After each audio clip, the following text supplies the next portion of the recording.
제 인생의 가격표는 단돈 5천만 원이었습니다. 동생을 살리기 위해 저는 저를 팔았습니다. 너무 힘들었지만 한국 가족의 정이 저를 살렸습니다. 절망에서 기적을 만들었습니다. 이제 전 세계가 제 예술에 환호합니다. 제 인생의 전부가 담긴 가방 하나를 움켜쥐었을 때 제 손등 위로 툭 떨어진 건 차가운 빗방울이 아니라 뜨거운 눈물이었습니다. 이름조차 생소했던 낯선 땅으로 향하는 비행기 표 한 장에 제 운명을 걸어야 했을 때 저는 거울 속에 저 자신에게 몇 번이고 물었습니다. 과연 이 길이 맞느냐고, 사랑이라는 안개 속으로 맨몸을 던지는 것이 옳은 선택이냐고 말입니다. 하지만 저를 기다리고 있을 그 사람의 마지막 눈빛이 떠올랐을 때 저는 주저하지 않고 출국 게이트를 넘었습니다. 비행기 안에서 내려다본 고향의 풍경은 점점 작아져 점이 되었고 제 심장 소리는 엔진 소리보다 더 크게 요동치고 있었습니다. 낯선 언어와 낯선 공기, 그리고 저를 바라보는 차가운 시선들 속에서 제가 붙잡을 수 있는 유일한 끈은 오직 그 사람뿐이었습니다. 여러분이라면 아무도 아는 이 없는 타국에서 이름 모를 남자의 약속 하나만을 믿고 모든 것을 내던질 수 있었을까요? 그 모험의 시작은 달콤한 유혹이 아닌 아주 절박한 선택에서 시작되었습니다. 본 영상은 스토리를 재구성한 이야기입니다.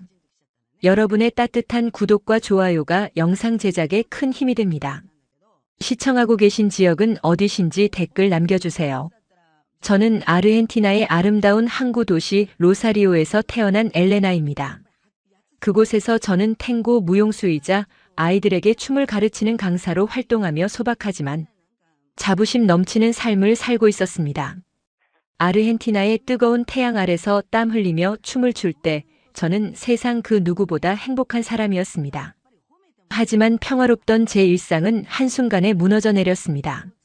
갑작스러운 경제 위기로 부모님이 운영하시던 작은 카페는 문을 닫아야 했고 설상가상으로 하나뿐인 남동생 루카스가 사고를 당해 거액의 수술비가 필요한 상황이 되었습니다. 무용수로서의 수입은 턱없이 부족했고 제가 아끼던 모든 것을 팔아치워도 동생의 약값을 대기엔 역부족이었습니다. 매일 밤 성모상 앞에 엎드려 울며 기도했습니다. 제발 이 가족을 살려달라고, 제가 무엇이든 할 테니 길을 열어달라고 간절히 매달렸습니다. 그러던 어느 날 로사리오 시내의 한 문화 교류 행사에서 우연히 그를 만났습니다. 그의 이름은 박도윤이었습니다.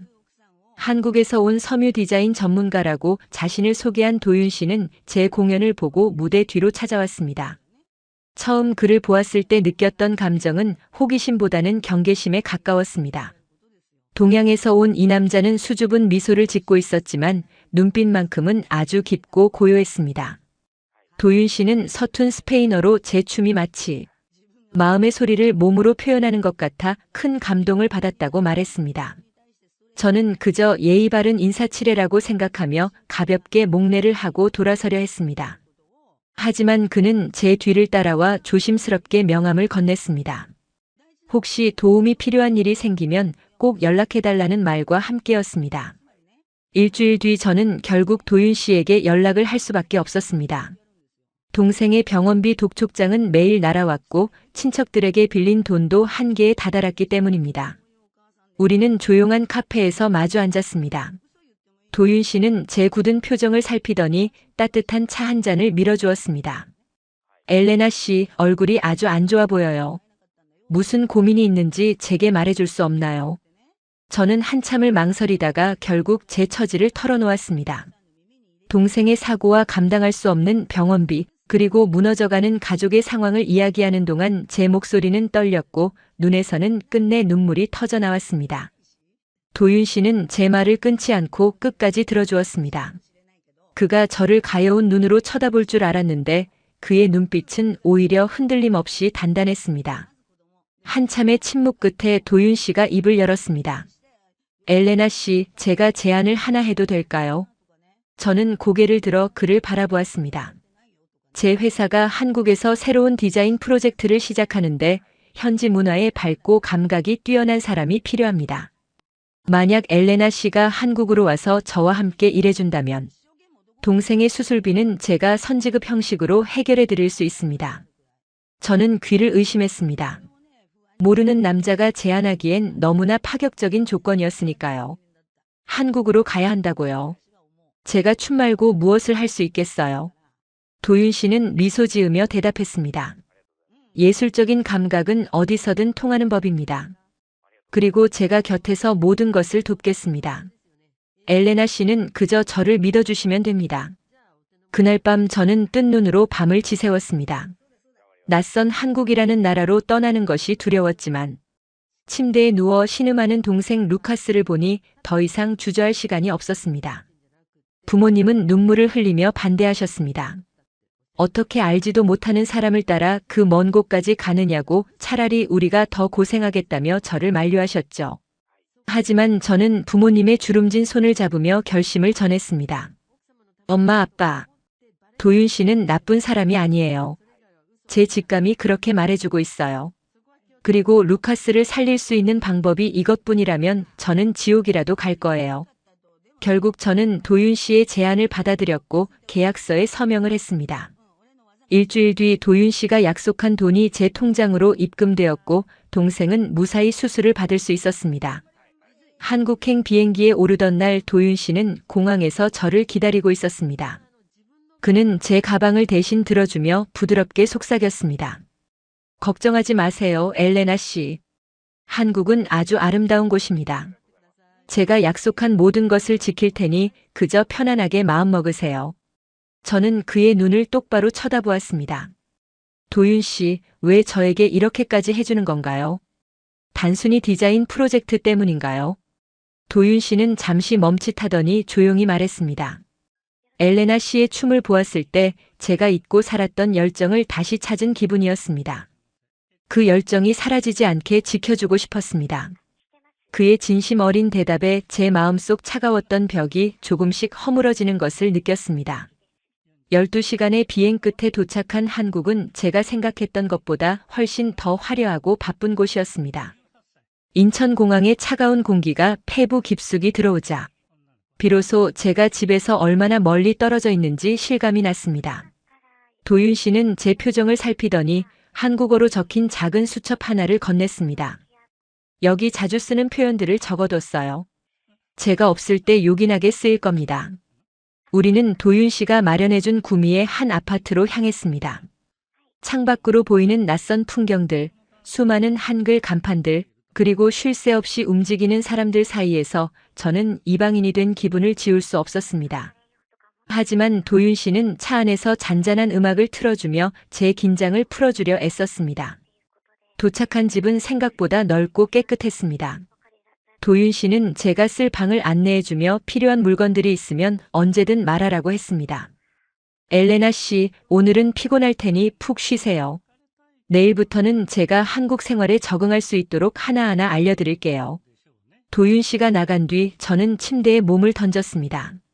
낯선 천장을 바라보며 아르헨티나에 있는 가족들을 생각했습니다. 루카스는 수술을 잘 마쳤을까? 엄마는 아직도 울고 계실까? 외로움과 두려움이 밀려와 이불을 뒤집어 쓰고 소리 죽여 울었습니다. 그때 문 밖에서 조심스러운 인기척이 들렸습니다. 도윤 씨가 쟁반에 따뜻한 죽과 과일을 담아온 것이었습니다. 엘레나 씨, 입맛에 맞을지 모르겠지만 조금이라도 먹어야 기운이 나요.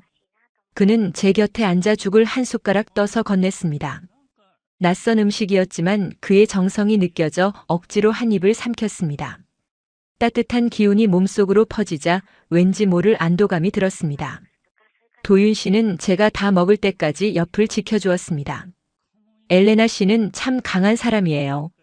가족을 위해 여기까지 온 그 용기를 존경합니다. 저도 그 용기에 보답할 수 있도록 최선을 다하겠습니다.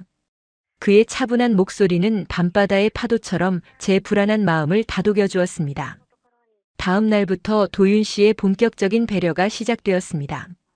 그는 회사 업무로 바쁜 와중에도 틈틈이 집에 들러 한국어를 가르쳐 주었고 시장이나 마트에 동행하며 한국 문화를 설명해 주었습니다. 한 번은 그가 저를 데리고 구미의 작은 공원에 산책을 나갔습니다. 붉게 물든 단풍나무 아래를 걸으며 그는 자신의 어린 시절 이야기를 들려주었습니다.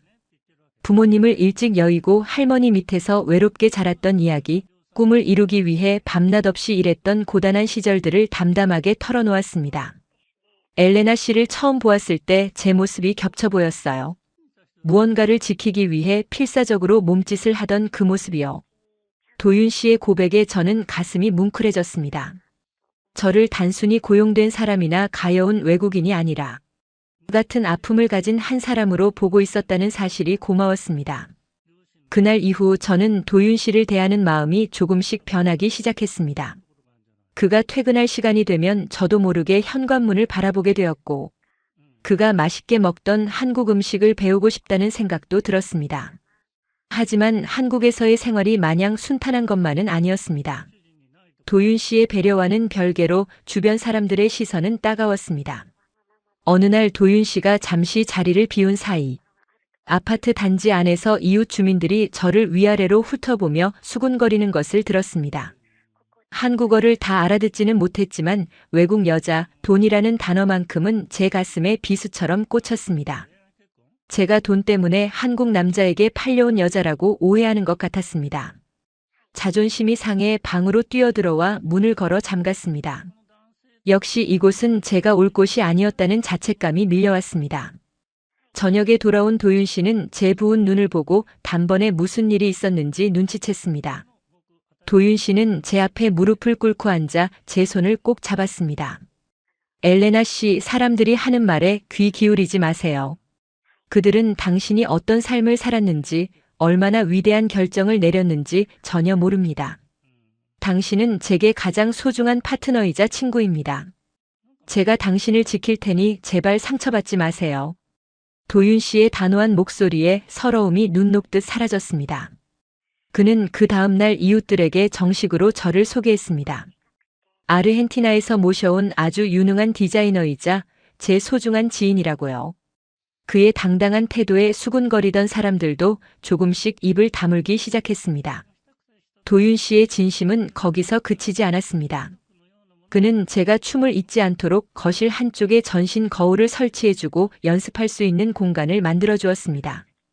엘레나 씨가 춤을 출 때 가장 빛난다는 걸 잊지 마세요. 한국에서도 당신의 춤을 보여줄 기회가 꼭 올 겁니다. 도윤 씨의 격려에 저는 다시 신발끈을 묶었습니다. 낯선 땅 구미에서 아르헨티나의 정열적인 탱고 선율이 울려 퍼지기 시작했습니다. 도윤 씨는 제 춤의 유일한 관객이자 든든한 지원군이 되어 주었습니다. 우리가 함께 보낸 시간이 쌓여갈수록 언어의 장벽은 더 이상 문제가 되지 않았습니다. 눈빛만으로도 서로의 기분을 알 수 있었고 침묵 속에서도 편안함을 느꼈습니다. 도윤 씨는 제게 한국의 계절이 바뀔 때마다 그 아름다움을 선물해 주었습니다.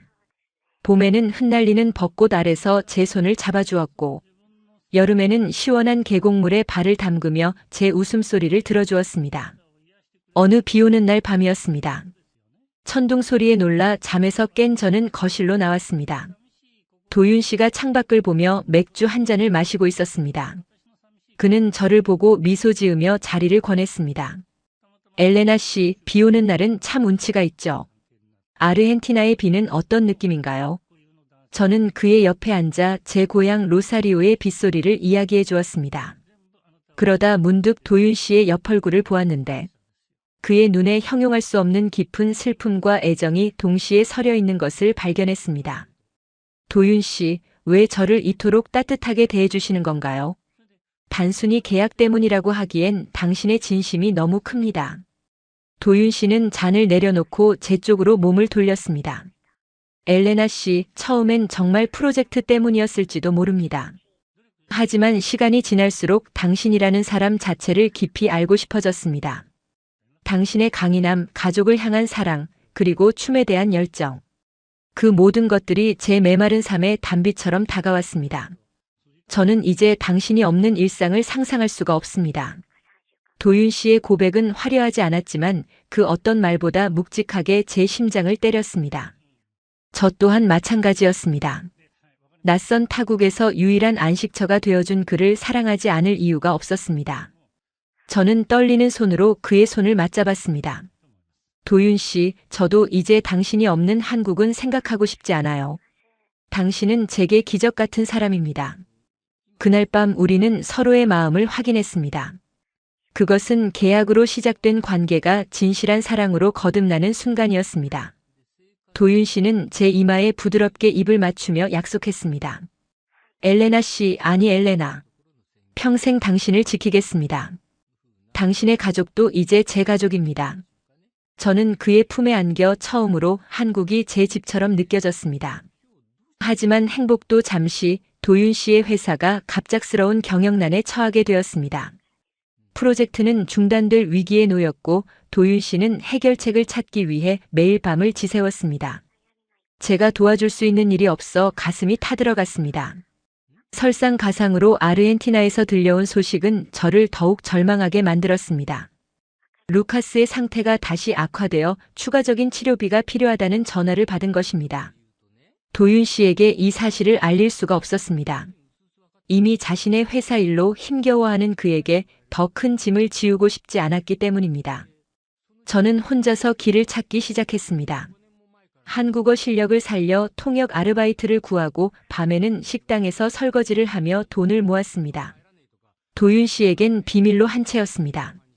몸은 부서질 듯 힘들었지만 동생을 살려야 한다는 생각에 정신력으로 버텼습니다. 하지만 제 몸에 변화가 찾아오고 있다는 사실을 그때는 전혀 눈치채지 못했습니다. 자꾸만 잠이 쏟아지고 속이 메스꺼워졌지만 그저 과로 때문이라고만 생각했습니다. 그러던 어느 날 식당에서 일을 하던 중 정신을 잃고 쓰러지고 말았습니다. 눈을 떴을 때는 병원 응급실이었고 제 곁에는 사색이 된 도윤 씨가 서 있었습니다. 엘레나, 정신이 들어요. 이게 대체 어떻게 된 일이에요? 왜 여기서 일을 하고 있었던 거예요? 도윤 씨의 물음에 저는 아무 대답도 하지 못하고 고개를 떨구었습니다. 의사가 다가와 놀라운 소식을 전했습니다. 환자분, 지금 과로가 심한 상태입니다. 임신 초기인데 이렇게 무리하시면 큰일 납니다. 임신이라는 단어에 저와 도윤 씨는 동시에 얼어붙었습니다. 제 뱃속에 새로운 생명이 자라고 있다니. 두려움과 기쁨이 뒤섞인 묘한 감정이 소용돌이쳤습니다. 도윤 씨는 떨리는 손으로 제 배를 어루만졌습니다. 엘레나, 우리 아기예요. 우리에게 축복이 찾아왔어요. 그런데 왜 나에게 말도 없이 이런 험한 일을 한 거예요? 도윤 씨의 눈에서 눈물이 툭 떨어졌습니다. 저는 울먹이며 루카스의 상황을 털어놓았습니다. 도윤 씨가 힘들까봐 말 못했어요. 미안해요. 도윤 씨는 저를 꼭 안아주었습니다. 바보 같은 사람, 왜 나를 못 믿어요? 회사가 아무리 어려워도 당신과 루카스는 제가 책임집니다. 제발 혼자 짐을 지지 마세요. 도윤 씨는 그날 이후 자신의 전 재산을 정리해 루카스의 치료비를 보냈습니다. 회사는 정리하더라도 우리 가족은 지켜야 한다며 단호한 모습을 보였습니다. 저는 그의 희생에 미안해 어쩔 줄 몰랐지만 도윤 씨는 오히려 웃으며 저를 다독였습니다. 엘레나, 돈은 다시 벌면 되지만 가족은 그렇지 않아요. 당신과 소중한 우리 아기가 제 곁에 있는데 무엇이 두렵겠어요. 도윤 씨의 사랑은 제가 상상했던 것보다 훨씬 더 깊고 넓었습니다. 임신 소식을 들은 도윤 씨의 할머니도 저희를 찾아오셨습니다. 처음 뵙는 한국인 할머니는 호랑이처럼 무서울까봐 걱정했지만 할머니는 제 손을 잡으며 뜻밖의 말씀을 하셨습니다. 먼 데서 고생 많았다. 우리 도윤이 사람 만들어준 게 내구나. 이야기가 복덩이다. 할머니의 따뜻한 환대에 저는 비로소 진정한 한국 가족의 일원이 되었음을 느꼈습니다. 도윤 씨와 저는 소박한 결혼식을 올리기로 했습니다. 화려한 예식장은 아니었지만 우리가 사랑하는 사람들의 축복 속에서 서로의 반려자가 되기로 맹세했습니다. 결혼식 당일 아르헨티나의 부모님과 영상 통화를 연결했습니다. 화면 속 루카스는 아주 건강해진 모습으로 환하게 웃고 있었습니다. 누나, 축하해. 매형 정말 고마워요. 부모님은 눈물을 훔치며 도윤 씨에게 연신 감사의 인사를 전했습니다. 도윤 씨는 장인어른, 장모님 걱정 마세요. 엘레나, 제가 세상에서 제일 행복하게 해주겠습니다라고 듬직하게 대답했습니다. 저는 그 순간 제 인생 최고의 선택은 바로 도윤 씨의 손을 잡고 한국으로 온 것이었음을 확신했습니다. 임신 개월 수가 차오를수록 제 배는 남산만해졌고 도윤 씨의 사랑도 그만큼 커져갔습니다. 그는 퇴근길에 항상 제가 좋아하는 과일을 사왔고 밤마다 제 배에 귀를 대고 아기에게 노래를 불러주었습니다. 아기가 발길질이라도 하는 날에는 온 집안이 잔치 분위기였습니다. 엘레나 아기가 벌써부터 춤꾼인 것 같아요. 당신 닮아서 아주 열정적인 아이가 태어날 거예요. 도윤 씨의 우스갯소리에 저는 행복한 미소를 지었습니다. 하지만 평화로운 나날들 속에서도 운명은 다시 한번 저희를 시험하려 했습니다. 도윤 씨의 전 회사 파트너로부터 예상치 못한 소송이 걸려온 것이었습니다. 억울한 누명이었지만 해결하기 위해선 큰 비용과 시간이 필요했습니다. 도윤 씨는 다시 한번 깊은 고민에 빠졌고 저는 만삭의 몸으로 그를 지켜보며 제발 이 시련이 무사히 지나가기만을 기도했습니다. 우리가 함께 맞이할 첫 아기가 태어나기 전 이 모든 문제가 해결될 수 있을까요? 도윤 씨의 전 회사 파트너가 제기한 소송 서류가 거실 테이블 위에 놓여있던 그날 밤 집안의 공기는 마치 얼어붙은 호수처럼 차갑고 무거웠습니다. 만삭이 된 제 배를 조심스럽게 쓸어내리며 도윤 씨의 얼굴을 살폈지만 그는 평소에 그 따뜻한 미소를 잃어버린 채 핏기 없는 입술만 굳게 다물고 있었습니다. 창밖에는 세상을 다 삼킬 듯한 장대비가 쏟아지고 있었고 번쩍이는 번개빛이 도윤 씨의 창백한 이마 위로 깊게 팬주름을 선명하게 비추었습니다. 저는 떨리는 목소리로 물었습니다. 도윤 씨, 정말 우리가 가진 모든 것을 내놓아야 하는 건가요? 그 사람은 왜 우리에게 이런 시련을 주는 걸까요? 도윤 씨는 제 물음에 한참 동안 답을 하지 않았습니다. 그의 시선은 허공을 떠돌다 바닥에 떨어진 소송장 끄트머리에 머물렀습니다. 도윤 씨는 마침내 무거운 침묵을 깨고 고개를 들어 저를 바라보았습니다. 엘레나, 미안합니다. 제가 당신과 우리 아기를 지켜주겠다고 약속했는데 세상은 제 마음처럼 흘러가 주질 않네요. 그 파트너는 제가 회사를 정리할 때 넘겨준 기술권이 원래 자신의 것이었다고 주장하고 있어요. 법적으로 다투려면 시간도 돈도 너무 많이 듭니다. 도윤 씨의 목소리는 갈라져 있었고 손끝은 미세하게 떨리고 있었습니다. 저는 그의 떨리는 손을 제 두 손으로 꼭 잡았습니다. 하지만 도윤 씨, 당신은 잘못한 게 없잖아요. 그 사람이 거짓말을 하는 거라면 우리가 끝까지 싸우면 되지 않을까요? 제 간절한 눈빛을 피하며 도윤 씨는 고개를 가로저었습니다. 엘레나, 소송 비용만으로도 지금 우리에게 남은 돈은 전부 사라질 겁니다. 당신 산후조리 비용과 아기용품 살 돈까지 전부요. 침묵이 다시 우리 사이를 가로막았습니다. 도윤 씨는 제 배 위에 손을 올리고 아주 작게 속삭였습니다. 어쩌면 우리는 이 집을 비워줘야 할지도 몰라요. 그리고 저 사람들은 저를 사기꾼으로 몰아넣으려 할 겁니다. 제가 범죄자가 되면 당신과 우리 아기는 어떻게 하죠? 저는 그 말을 듣는 순간 가슴이 덜컥 내려앉았습니다. 사랑 하나만 믿고 만리 타국까지 온 저에게 닥친 현실은 너무나도 잔인했습니다. 아르헨티나 로사리오에서 춤을 추던 시절, 아무리 가난해도 가족과 함께라면 웃을 수 있었던 그 시절이 사무치게 그리워졌습니다. 그때도 이렇게 막막했었지. 하지만 그때는 적어도 고향이었고 말이라도 통했었는데 지금 저는 도윤 씨가 무너지면 기댈 곳이 단 한 곳도 없는 이방인이었습니다. 며칠 뒤 도윤 씨가 잠시 변호사를 만나러 나간 사이 초인종 소리가 들렸습니다. 문을 열자 검은 정장을 입은 낯선 남자들이 서 있었습니다. 그들은 저를 밀치듯 집 안으로 들어오더니 집안 곳곳에 빨간 딱지를 붙이기 시작했습니다. 저는 당황해서 소리쳤습니다. 지금 뭐 하시는 거예요? 여기는 우리 집이에요. 제발 멈춰주세요. 하지만 그들은 제 스페인어 섞인 서툰 한국어를 무시한 채 차가운 기계처럼 움직였습니다. 그중 우두머리로 보이는 남자가 제 배를 쓱 쳐다보더니 비릿한 미소를 지으며 말했습니다. 아가씨, 남편한테 전해요. 도망갈 생각 말고 돈이나 준비해두라고. 이런 외국인 여자 데려와서 호강시키는 것도 이제 끝났으니까. 남자들이 떠난 뒤 저는 거실 바닥에 주저앉아 엉엉 울었습니다. 집안 가구마다 붙은 그 붉은 종이들이 마치 제 심장에 새겨진 낙인처럼 느껴졌습니다. 도윤 씨가 퇴근해 돌아왔을 때 그는 난장판이 된 집안 꼴을 보고 그 자리에 털썩 주저앉았습니다. 그의 눈에는 절망을 넘어선 자책감이 가득했습니다. 엘레나, 제가 정말 못난 놈입니다. 당신을 행복하게 해주겠다고 약속했는데 결국 이런 수모를 겪게 하네요. 저는 도윤 씨를 안아주며 말했습니다. 아니에요, 도윤 씨. 당신 잘못이 아니에요. 우리가 같이 헤쳐나가면 돼요. 하지만 도윤 씨는 제 품 안에서 아이처럼 어깨를 들썩이며 울었습니다. 아니요, 엘레나. 당신은 이제 나를 떠나야 할지도 몰라요. 여기 있으면 당신까지 위험해질 수 있어요. 떠나라는 말에 저는 온몸의 피가 거꾸로 솟는 기분이었습니다. 도윤 씨, 지금 그게 무슨 말씀이세요? 저더러 아기를 데리고 어디로 가라는 건가요? 당신 없는 세상은 저에게 아무 의미가 없다는 걸 모르시나요? 도윤 씨는 제 눈을 똑바로 보지 못한 채 바닥만 보며 대답했습니다. 아르헨티나로 돌아가요. 제가 비행기 표값은 어떻게든 마련해 볼게요. 거기 가면 부모님도 계시고 루카스도 있잖아요. 여기 있으면 빚쟁이들에게 시달리고 아기는 태어나자마자 죄인 취급을 받을 수도 있어요. 침묵이 흐르는 동안 제 머릿속에는 로사리오의 공항 게이트를 넘던 제 모습이 스쳐 지나갔습니다.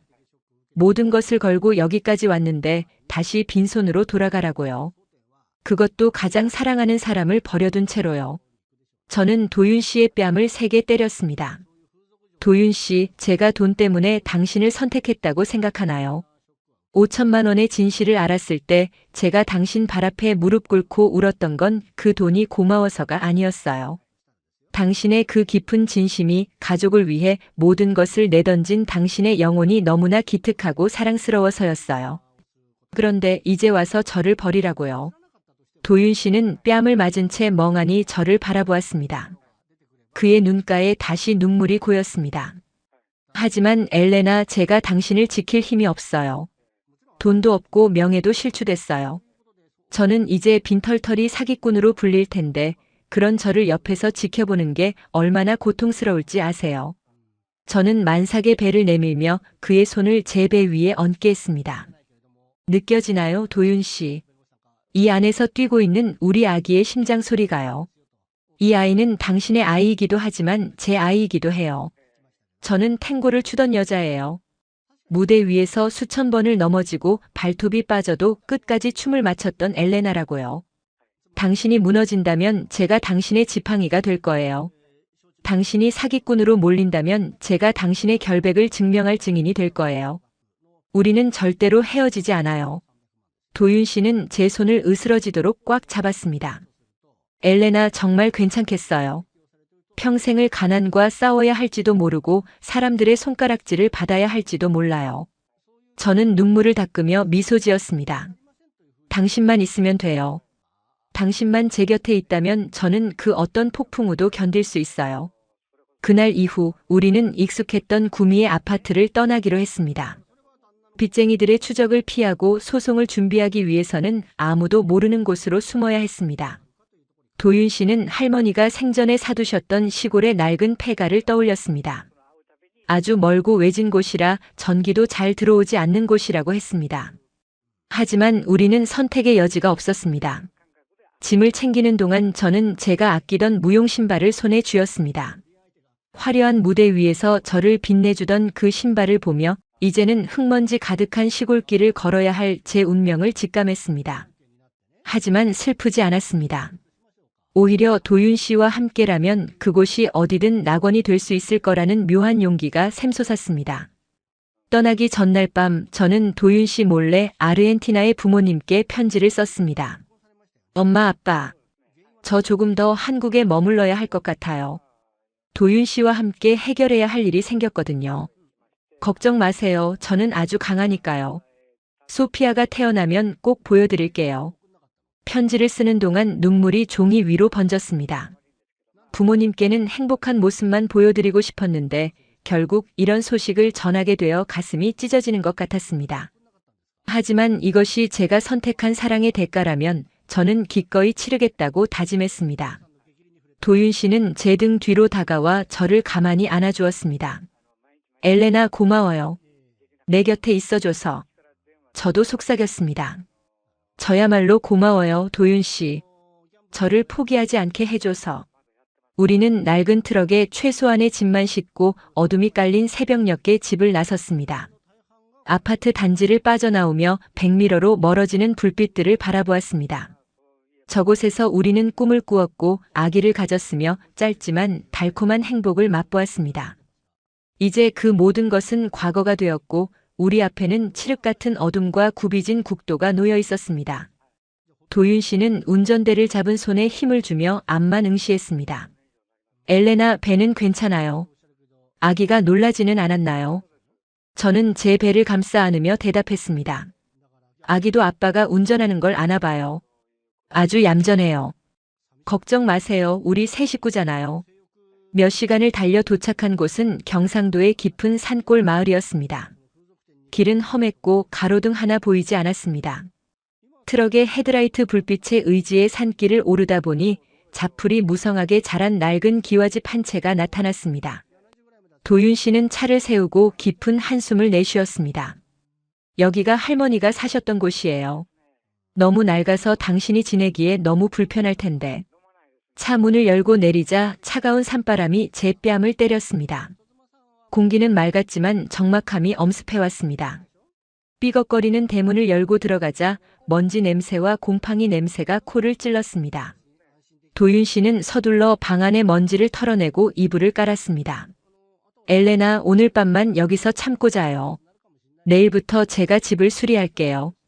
저는 낡은 방바닥에 누워 천장을 바라보았습니다. 구멍난 창호지 사이로 차가운 달빛이 들어오고 있었습니다.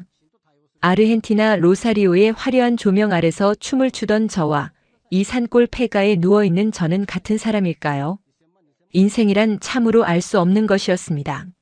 하지만 제 옆에서 거친 숨을 몰아쉬며 잠든 도윤 씨의 얼굴을 보니 모든 두려움이 사라졌습니다. 그의 얼굴은 초췌했지만 저를 위해 끝까지 버티려는 그 의지가 느껴졌습니다. 저는 그의 가슴에 귀를 대고 그의 심장 소리를 자장가 삼아 잠을 청했습니다. 다음 날 아침 눈을 떴을 때 도윤 씨는 벌써 마당에서 무언가를 하고 있었습니다. 나가보니 그는 낡은 펌프에서 물을 길어 올리고 있었습니다. 엘레나, 일어났어요. 공기가 정말 좋죠. 제가 아침을 준비할게요. 도윤 씨는 마당 한 구석에 돌을 쌓아 아궁이를 만들고 냄비를 올렸습니다. 비록 메뉴는 간단한 라면과 묵은 김치뿐이었지만 산속에서 먹는 밥은 꿀맛이었습니다. 도윤 씨는 제 입가에 묻은 국물을 닦아주며 말했습니다. 엘레나, 여기서 우리 아기 낳고 소송 준비도 차근차근 해요. 제가 반드시 당신과 아기에게 억울한 누명을 벗겨줄게요. 저는 그의 손을 잡고 고개를 끄덕였습니다. 믿어요, 도윤 씨. 당신은 할 수 있어요. 그렇게 산골에서의 생활이 시작되었습니다. 도윤 씨는 매일 산에 올라가 땔감을 해오고 집안의 무너진 벽을 보수했습니다. 저는 만삭의 몸으로 집안일을 돕고 도윤 씨가 가져온 서류들을 정리했습니다. 소송 자료를 검토하는 일은 쉽지 않았습니다. 어려운 법률 용어와 복잡한 계산식들이 가득했지만 저는 도윤 씨를 돕기 위해 사전을 찾아가며 공부했습니다. 때로는 마을 사람들이 저희를 이상한 눈초리로 쳐다보기도 했습니다. 젊은 부부가 왜 이런 산골 폐가에 들어와 사는지 의아해했겠죠. 하지만 우리는 그들의 시선을 신경 쓸 겨를이 없었습니다. 오직 서로와 곧 태어날 아기만을 생각하며 하루하루를 버텨냈습니다. 어느 날 밤 갑자기 배가 뒤틀리는 통증이 느껴졌습니다. 진통이 시작된 것이었습니다. 예정일보다 조금 빠른 날짜였습니다. 도윤 씨, 아기가 나오려나 봐요. 배가 너무 아파요. 도윤 씨는 당황해서 어쩔 줄 몰라 했습니다. 지금 당장 병원에 가야 하는데 산길이 너무 험하고 비까지 내리고 있었습니다. 도윤 씨는 서둘러 저를 트럭에 태우고 산 아래로 향했습니다. 하지만 빗물에 씻겨 내려온 흙더미가 길을 가로막고 있었습니다. 차가 움직이지 않았습니다. 도윤 씨는 절망적인 표정으로 운전대를 내리쳤습니다. 안 돼, 지금 이 길을 지나가지 못하면 안 되는데. 제 진통은 점점 짧아졌고 식은땀이 비오듯 흘렀습니다. 도윤 씨는 차에서 내려 삽으로 흙을 치우려 했지만 역부족이었습니다. 엘레나, 조금만 참아요. 제가 마을 사람들에게 도움을 요청하고 올게요. 그는 빗속으로 달려나갔습니다. 차 안에 홀로 남겨진 저는 두려움에 떨며 기도했습니다. 신이시여, 제발 저희 아기를 지켜주세요. 낯선 산속 좁은 트럭 안에서 저는 혼자서 생명의 탄생을 맞이해야 할지도 모른다는 공포에 휩싸였습니다. 아르헨티나에서 고통받던 동생을 생각했고 저를 믿고 한국으로 보내준 부모님을 생각했습니다. 그리고 무엇보다 저를 위해 빗속을 달리고 있을 도윤 씨를 생각하며 이를 악물었습니다. 한참 뒤 저 멀리서 불빛들이 보이기 시작했습니다. 도윤 씨와 함께 마을 사람들이 손에 손을 잡고 달려오고 있었습니다. 그들은 삽과 괭이를 들고 길을 가로막은 흙더미를 치우기 시작했습니다. 다 된 거다. 조금만 더 힘내게나. 노인 한 분이 창문을 두드리며 저를 안심시켜 주었습니다. 마을 사람들의 도움으로 길은 순식간에 열렸고 트럭은 다시 달리기 시작했습니다. 도윤 씨는 운전대를 잡은 채 계속해서 저에게 말을 걸었습니다. 엘레나, 다 왔어요. 조금만 더 버텨요. 병원에 거의 다 왔어요. 저는 그의 목소리를 들으며 조금씩 희미해지는 의식을 붙잡았습니다. 마침내 도착한 읍내의 작은 산부인과 응급실. 저는 분만실로 옮겨졌고 밖에서는 도윤 씨가 안절부절 못하며 기다리고 있었습니다. 몇 시간의 사투 끝에 드디어 아기의 우렁찬 울음소리가 정막을 깼습니다. 딸이었습니다. 간호사가 품에 안겨준 작고 붉은 아기를 보는 순간 그동안 겪었던 모든 고통과 서러움이 눈 녹듯 사라졌습니다. 아기는 도윤 씨를 쏙 빼닮은 예쁜 눈망울을 가지고 있었습니다. 소피아, 우리 아기 소피아야. 저는 아기의 얼굴에 제 뺨을 맞대고 뜨거운 눈물을 흘렸습니다. 도윤 씨가 분만실로 들어와 저와 아기를 한꺼번에 안아주었습니다. 엘레나, 고마워요. 정말 장해요. 소피아를 품에 안고 산골 집으로 돌아왔을 때 마을 사람들은 입구에서부터 저희를 환영해 주었습니다.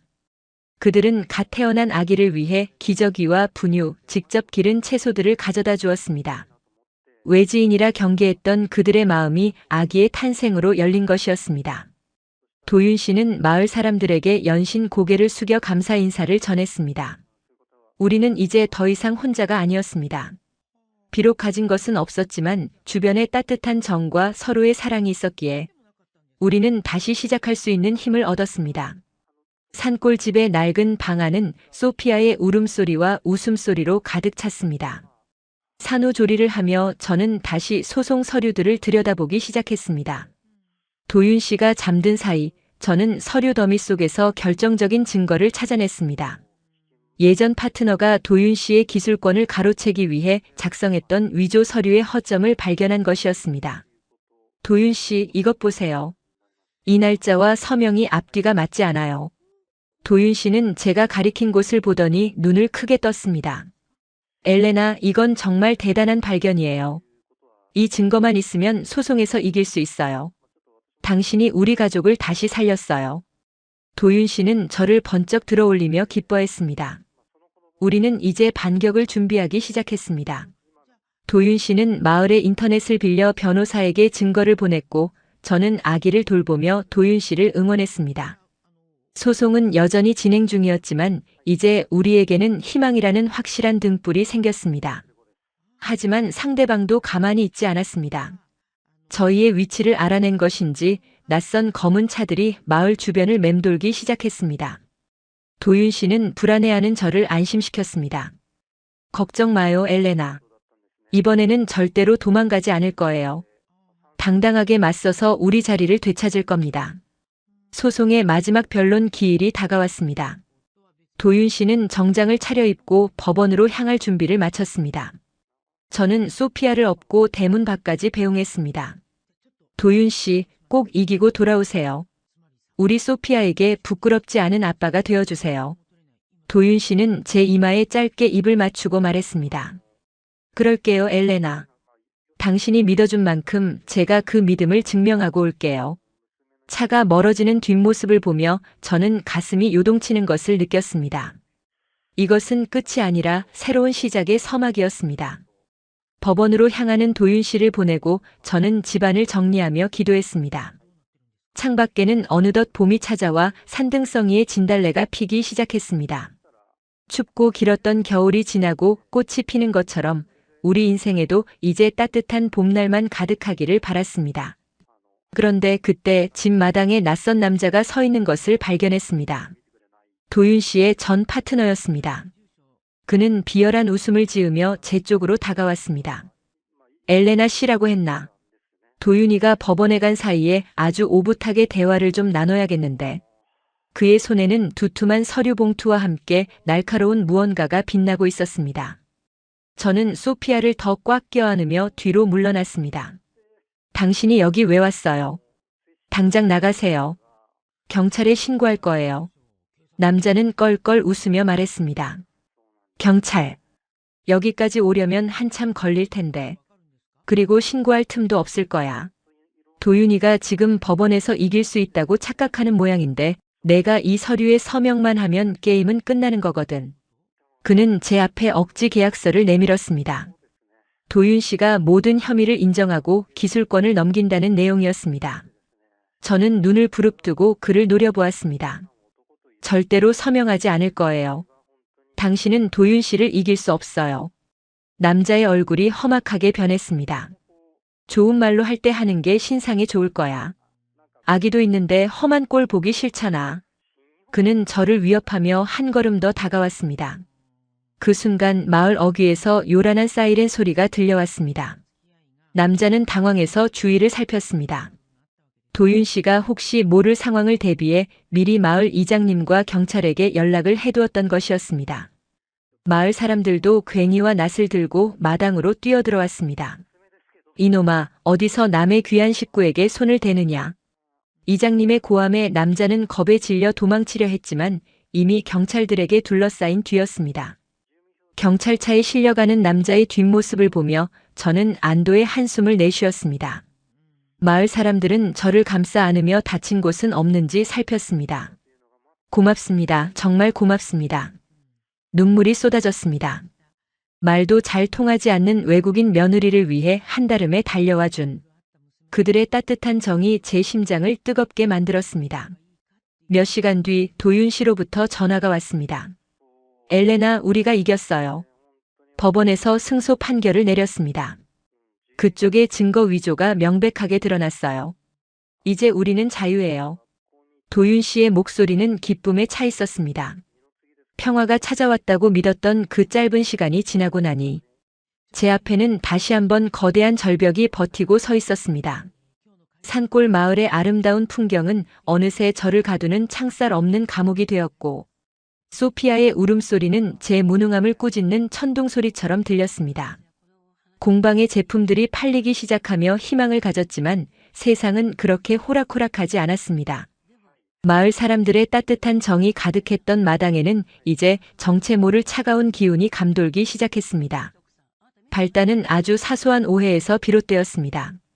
마을 이장님의 며느리가 운영하던 작은 수건 공장이 저희의 공방 때문에 거래처를 잃었다는 소문이 돌기 시작한 것입니다. 저는 그저 열심히 일했을 뿐인데 제가 아르헨티나의 전통 문양을 접목한 것이 한국의 전통을 망치고 있다는 억지스러운 비난이 쏟아졌습니다. 마당에 널어놓은 염색 천들이 누군가에 의해 갈기갈기 찢겨 있는 것을 발견한 날, 저는 그 자리에 주저앉아 떨리는 손으로 그 잔해들을 주워 담았습니다. 도윤 씨는 제 어깨를 다독이며 참으라고 했지만 그의 눈빛에도 이미 짙은 피로감이 서려 있었습니다. 도윤 씨, 우리가 뭘 잘못했나요? 왜 사람들은 갑자기 저를 이렇게 미워하는 걸까요? 저는 찢어진 천 조각을 가슴에 품고 울먹이며 물었습니다. 도윤 씨는 마당 한쪽에서 망가진 건조대를 고치며 한참 동안 대답이 없었습니다. 그의 등은 예전보다 훨씬 작아 보였고 셔츠 너머로 드러난 갈비뼈는 그가 얼마나 마음고생을 하고 있는지 보여주었습니다. 도윤 씨가 마침내 고개를 돌려 저를 보았지만 그 눈에는 예전의 총기 대신 깊은 자괴감이 서려 있었습니다. 엘레나, 미안해요. 이게 다 제 탓입니다. 당신을 너무 험한 곳으로 데려왔어요. 시골 인심이 야박하다는 소리는 들었지만 이렇게까지 당신을 이방인 취급할 줄은 몰랐습니다. 제가 더 단단하게 방패가 되어줬어야 했는데. 도윤 씨의 목소리는 힘없이 잦아들었습니다. 저는 그의 손에 쥐어진 망치를 빼앗아 내려놓으며 소리쳤습니다. 제 탓이라니요. 도윤 씨는 우리를 위해 모든 걸 바쳤잖아요. 하지만 제 외침은 공허한 산울림이 되어 돌아올 뿐이었습니다. 마을 시장에 나가는 일은 이제 고문이 되었습니다. 소피아를 업고 시장 입구에 들어서면 상인들은 제가 들으라는 듯 수군거리기 시작했습니다. 저기 봐, 그 외국인 여자잖아. 우리 동네 일감 다 뺏어가는 그 여자 말이야. 얼굴이 예쁘면 뭐해, 속이 검은데. 한 아주머니는 제가 고른 감자를 뺏듯이 가져가며 팔지 않겠다고 으름장을 놓았습니다. 여기 물건은 우리 동네 사람들에게만 파는 거야. 외지인, 그것도 말도 안 통하는 외국 사람한테는 안 팔아. 저는 당황해서 어색한 한국어로 사정했습니다. 저도 이 마을 사람이에요. 도윤 씨 부인이에요. 하지만 돌아오는 건 차가운 냉소뿐이었습니다. 무슨 소리야? 한국말도 제대로 못하면서. 돈 보고 우리 도윤이 꼬셔서 여기까지 온 거 모를 줄 알아? 그 말은 제 심장을 도려내는 칼날 같았습니다. 로사리오에서 아이들을 가르칠 때 저는 모두에게 사랑받는 선생님이었는데 왜 이곳에서는 존재 자체로 죄인이 되어야 하는지 알 수 없었습니다. 집으로 돌아오는 길은 멀고도 험했습니다. 소피아는 배가 고픈지 제 등 뒤에서 자지러지게 울어댔고 제 무릎은 쑤셔와 한 걸음을 떼기도 힘들었습니다. 고향의 탱고 선율이 머릿속에서 어지럽게 맴돌았습니다. 그때의 저는 자유로웠고 뜨거웠는데 지금의 저는 먼지 묻은 길가에 핀 이름 없는 풀보다 못한 처지였습니다. 엄마 아빠가 보고 싶어 미칠 것 같았습니다. 그곳으로 돌아가고 싶다는 생각이 머릿속을 가득 채웠습니다. 루카스의 수술비만 아니었다면, 제가 조금만 덜 절박했다면 이런 수모를 겪지 않아도 되었을까 하는 비겁한 상상이 저를 괴롭혔습니다. 집에 도착해 소피아를 눕히고 나니 텅 빈 방 안이 거대한 입을 벌리고 저를 삼키려 하는 것 같았습니다. 도윤 씨는 소송의 여파로 다시 한번 경찰서에 불려나갔고 저는 이 낡은 폐가에서 혼자서 공포와 싸워야 했습니다. 밤이 깊어지자 산짐승의 울음소리가 더욱 선명해졌습니다. 창밖에서는 누군가 마당을 서성이는 듯한 발소리가 들렸고 저는 소피아를 품에 안고 구석에 몰려 숨을 죽였습니다. 도윤 씨, 언제 오세요? 제발 빨리 와주세요. 저는 핸드폰을 쥐고 도윤 씨에게 몇 번이나 전화를 걸었지만 통화 불능 지역이라는 메시지만 반복되었습니다. 전기도 들어오지 않는 어두운 방 안에서 양초 하나에 의지해 밤을 지새우는 동안 제 정신은 조금씩 피폐해져 갔습니다. 제가 한국에 온 것이 정말 최고의 선택이었을까요? 어쩌면 저는 도윤 씨의 인생에 짐만 되는 존재가 아닐까 하는 의구심이 들었습니다. 제가 없었다면 도윤 씨는 그 좋은 기술로 더 편하게 살 수 있지 않았을까? 저와 소피아 때문에 그가 이 산골까지 쫓겨내려와 범죄자 취급을 받는 건 아닐까? 다음 날 아침 도윤 씨가 엉망이 된 몰골로 돌아왔습니다. 그의 옷은 흙먼지로 가득했고 눈은 충혈되어 있었습니다. 조사가 길어졌다고 상대방 측에서 새로운 위조 증거를 내밀었다고 그는 힘없이 말했습니다. 저는 그에게 따뜻한 물 한 잔도 건네지 못한 채 멍하니 서 있었습니다. 도윤 씨, 우리 이제 어떡해요? 마을 사람들도 우리를 싫어하고 법도 우리 편이 아닌 것 같아요. 저 너무 무서워요. 도윤 씨는 제 손을 잡으려 했지만 제가 무의식적으로 손을 빼자 상처받은 표정을 지었습니다. 엘레나, 저를 못 믿으시는 건가요? 제가 다 해결한다고 했잖아요. 그의 목소리에 날이 서 있었습니다. 저도 모르게 소리를 질렀습니다. 어떻게 해결하는데요? 매일 경찰서에 불려다니고 시장에서도 물건 하나 못 사는 게 해결하는 거예요? 소피아는 아픈데 병원 갈 돈도 없잖아요. 도윤 씨는 주먹을 꽉 쥐더니 벽을 세게 내리쳤습니다. 저도 최선을 다하고 있다고요. 당신이 한국에 오고 싶다고 해서 제가 모든 걸 걸고 데려왔잖아요. 이제 와서 이러면 저더러 어떡하라는 겁니까? 그의 말은 제 가슴을 산산조각 냈습니다. 제가 오고 싶어 했다고요? 동생을 살려야 했던 저에게 선택권이 있었나요? 도윤 씨가 제안한 거잖아요. 우리는 서로에게 가장 아픈 상처를 후벼 파는 말들을 쏟아냈습니다. 사랑으로 버티던 우리 사이의 둑이 터져버린 것 같았습니다. 도윤 씨는 다시 집을 나갔고 저는 홀로 남겨진 방에서 바닥을 긁으며 오열했습니다. 소피아는 엄마의 울음소리에 놀라 더 크게 울기 시작했지만 저는 아기를 달래줄 힘조차 남아있지 않았습니다. 며칠째 식사도 제대로 하지 못한 제 몸은 급격히 쇠약해졌습니다. 젖이 나오지 않아 소피아는 밤새 배고픔에 허덕였고, 저는 설탕물을 타서 아기 입에 넣어주며 제 가슴을 쥐어뜯었습니다. 미안해, 소피아.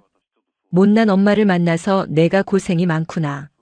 한국의 겨울은 로사리오의 겨울과는 비교도 할 수 없을 만큼 시리고 잔인했습니다. 방 안에서도 입김이 나왔고 이불을 몇 겹이나 덮어도 소피아의 손발은 얼음장처럼 차가웠습니다. 마을 사람들에게 도움을 구하러 나갔지만 그들은 제 앞방향으로 소금을 뿌리며 재수 없다고 문을 닫아버렸습니다. 저는 눈 덮인 산길 위에 무릎을 꿇고 하늘을 향해 소리 없는 비명을 질렀습니다. 신이시여, 차라리 저를 데려가시고 우리 아기만은 살려주세요. 어느 날 오후 고열에 시달리던 소피아가 경련을 일으키기 시작했습니다. 아기의 눈이 뒤로 넘어가고 온몸이 뻣뻣해지는 것을 보며 저는 이성을 잃었습니다. 도윤 씨는 소식을 듣고 달려오지도 못했고 저는 아기를 들쳐업고 맨발로 산길을 달리기 시작했습니다. 신발이 벗겨진 줄도 모르고 날카로운 돌부리에 발이 찢겨 피가 흐르는 것도 느끼지 못했습니다. 오직 아기를 살려야 한다는 일념뿐이었습니다. 하지만 산골의 도로는 폭설로 끊겨 있었고 지나가는 차 한 대 없었습니다. 저는 차가운 눈밭 위에 쓰러져 소피아를 품에 안고 울부짖었습니다. 도와주세요. 제발 누구라도 도와주세요. 하지만 제 외침은 차가운 바람 소리에 묻혀버렸습니다. 정신이 가물가물해지는 와중에도 소피아의 작은 심장 소리를 체크했습니다. 점점 느려지는 그 박동을 느끼며 저는 절망의 밑바닥을 보았습니다. 제가 한국에 온 것은 축복이 아니라 저주였을까요? 사랑이라는 이름으로 포장된 이 고통의 끝은 어디일까요? 저는 차가운 눈을 한 움큼 집어 입안에 넣었습니다. 타는 듯한 갈증과 허기가 저를 괴롭혔지만 아기의 온기를 지키기 위해 제 옷을 다 벗어 아기를 감쌌습니다. 제 살갗에 닿는 눈의 냉기가 마치 죽음의 손길처럼 느껴졌습니다. 도윤 씨와의 첫 만남, 로사리오의 눈부신 햇살, 도윤 씨가 건네준 따뜻한 차 한 잔의 기억들이 주마등처럼 스쳐 지나갔습니다. 그 모든 것들이 이제는 만질 수 없는 신기루처럼 멀어져 갔습니다. 저는 눈 위에 누워 하늘을 바라보았습니다. 흐릿해진 시야 사이로 회색빛 구름만이 보였습니다. 이곳이 제가 죽을 자리인가 봅니다.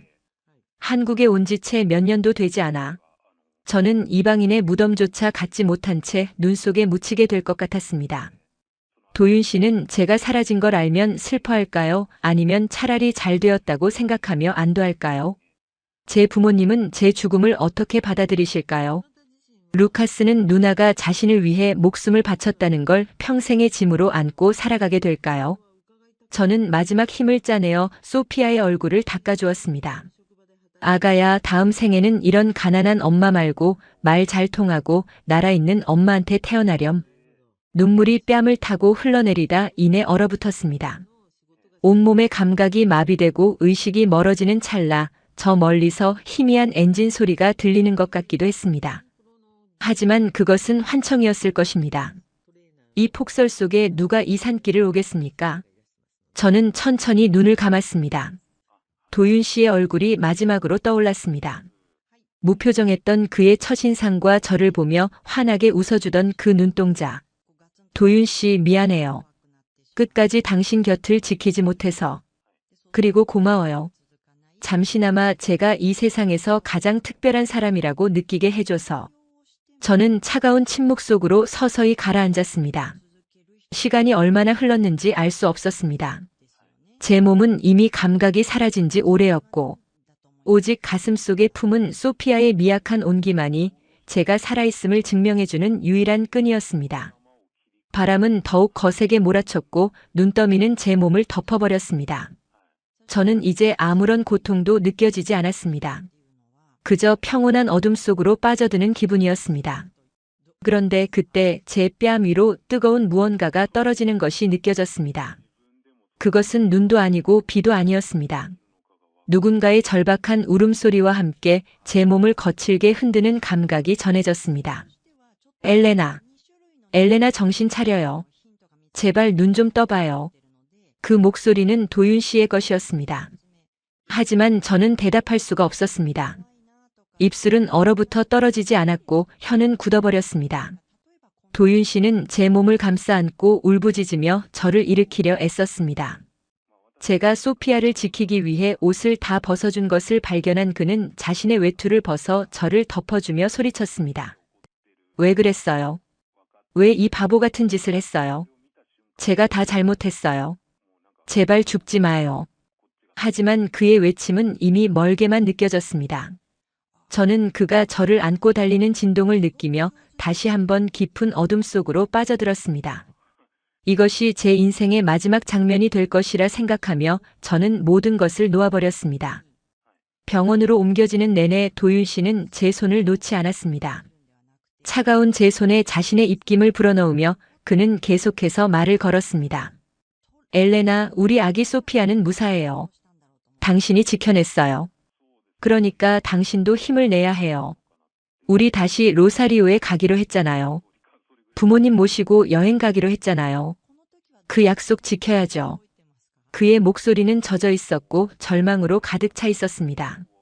저는 그가 흘리는 눈물이 제 손등을 적시는 것을 느꼈지만 끝내 눈을 뜨지는 못했습니다. 응급실의 기계 소리와 사람들의 긴박한 외침이 들려왔지만 그것은 마치 다른 세상의 일처럼 멀게만 느껴졌습니다. 의사들의 바쁜 움직임과 간호사들의 다급한 목소리가 이어졌습니다. 환자분 체온이 너무 낮아요. 빨리 담요 더 가져오고 수액 연결하세요. 소피아는요? 아기는 소아과로 바로 옮겼습니다. 다행히 엄마가 잘 감싸서 생명에는 지장이 없을 것 같습니다. 그 소리를 듣는 순간 제 의식의 끈이 탁 하고 놓이는 것 같았습니다. 소피아가 살았구나. 우리 아기가 살았구나. 그 안도감과 함께 저는 깊고 깊은 나락으로 떨어졌습니다. 도윤 씨의 오열 섞인 외침이 응급실 복도에 울려 퍼졌지만 저는 더 이상 그 소리를 들을 수 없었습니다. 차가운 금속 침대 위에 누워 생사의 갈림길에 선 제 모습은 너무나 처량했습니다. 아르헨티나에서 왔던 그 당당했던 무용수는 어디 가고 이제는 이름조차 불리지 못한 채 차트 번호로 불리는 환자가 되어 있었습니다. 도윤 씨는 응급실 밖 차가운 의자에 앉아 머리를 쥐어뜯으며 자신을 원망하고 있었습니다. 제가 그를 믿지 못했던 것이 아니라 세상이 우리를 믿어주지 않았던 것인데 우리는 서로를 탓하며 소중한 시간을 낭비했습니다. 이제 제가 다시 눈을 뜨지 못한다면 도윤 씨는 평생 이 죄책감을 안고 살아가게 될 것입니다. 그것이 제가 그에게 주는 가장 큰 형벌이 될까봐 두려웠습니다. 의식이 희미해지는 와중에도 저는 도윤 씨의 그 슬픈 눈망울을 잊을 수 없었습니다. 저를 처음 보았을 때의 그 수줍은 미소로 다시 돌아갈 수는 없는 걸까요? 우리는 왜 이토록 험난한 길을 걸어야만 하는 걸까요? 사랑만으로는 부족했던 것일까요? 돈이 없어서 나라가 달라서 말이 안 통해서 겪어야 했던 그 모든 차별과 고통이 제 영혼을 갉아먹었습니다. 저는 이제 지쳤습니다. 더 이상 싸울 힘도 버틸 의지도 남아있지 않았습니다. 그저 이대로 평온한 어둠 속에서 영원히 잠들고 싶었습니다. 하지만 소피아의 그 작은 손가락이 제 손을 스치던 감촉이 생각났습니다. 엄마가 없으면 우리 아기는 누가 키워줄까요? 계모 밑에서 구박받으며 자라지는 않을까요? 아니면 낯선 고아원에 맡겨져 엄마를 그리워하며 울지는 않을까요? 그 생각이 들자 가슴 한구석에서 희미한 불꽃이 다시 일렁였습니다. 살아야 한다. 우리 아기를 위해서라도, 나를 믿어준 도윤 씨를 위해서라도 이대로 죽을 수는 없다. 하지만 제 육체는 이미 주인의 명령을 듣지 않았습니다. 심장 박동은 점점 느려졌고 모니터의 그래프는 완만한 곡선을 그리며 멈추려 하고 있었습니다. 도윤 씨는 분만실 문을 부여잡고 기도했습니다.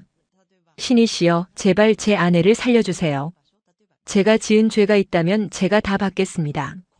엘레나만큼은, 그 불쌍하고 착한 영혼만큼은 데려가지 마세요. 그의 절규가 병원 천장을 울렸습니다. 하지만 기적은 쉽게 찾아오지 않았습니다. 의사는 고개를 저으며 사망 선고를 준비하는 듯 보였습니다. 제 시야는 완전히 차단되었고 이제는 고요함만이 저를 감싸 안았습니다. 이곳이 끝인가 봅니다. 25살 제 인생 최고의 선택이라고 믿었던 한국행이 이렇게 비극으로 막을 내리려 하고 있었습니다. 멀리서 아르헨티나의 탱고 곡조가 들려왔습니다. 아주 경쾌하고 정열적인 곡이었습니다. 저는 그 리듬에 맞춰 마지막 춤을 추기 시작했습니다. 발바닥이 뜨거워지고 온몸에 전율이 흐르는 그 감각. 그래, 나는 무용수였지. 어떤 무대에서도 쓰러지지 않았던 엘레나였지. 저는 눈을 감은 채 마음속으로 춤을 추었습니다. 도윤 씨와 함께 췄던 그 서툴지만 따뜻했던 춤사위를 기억하며 저는 마지막 숨을 몰아쉬었습니다. 그리고 그 순간 제 손등 위로 뜨거운 눈물 한 방울이 다시 한번 떨어졌습니다. 그것은 도윤 씨의 것이 아니라 아주 오랜 시간 저를 지켜보셨던 신의 눈물이었을까요? 저는 그렇게 생과 사의 경계에서 홀로 춤추며 어둠 속으로 사라져갔습니다. 도윤 씨의 통곡 소리도 소피아의 울음소리도 이제는 들리지 않았습니다. 오직 차가운 바람만이 제가 누워있던 자리를 훑고 지나갈 뿐이었습니다.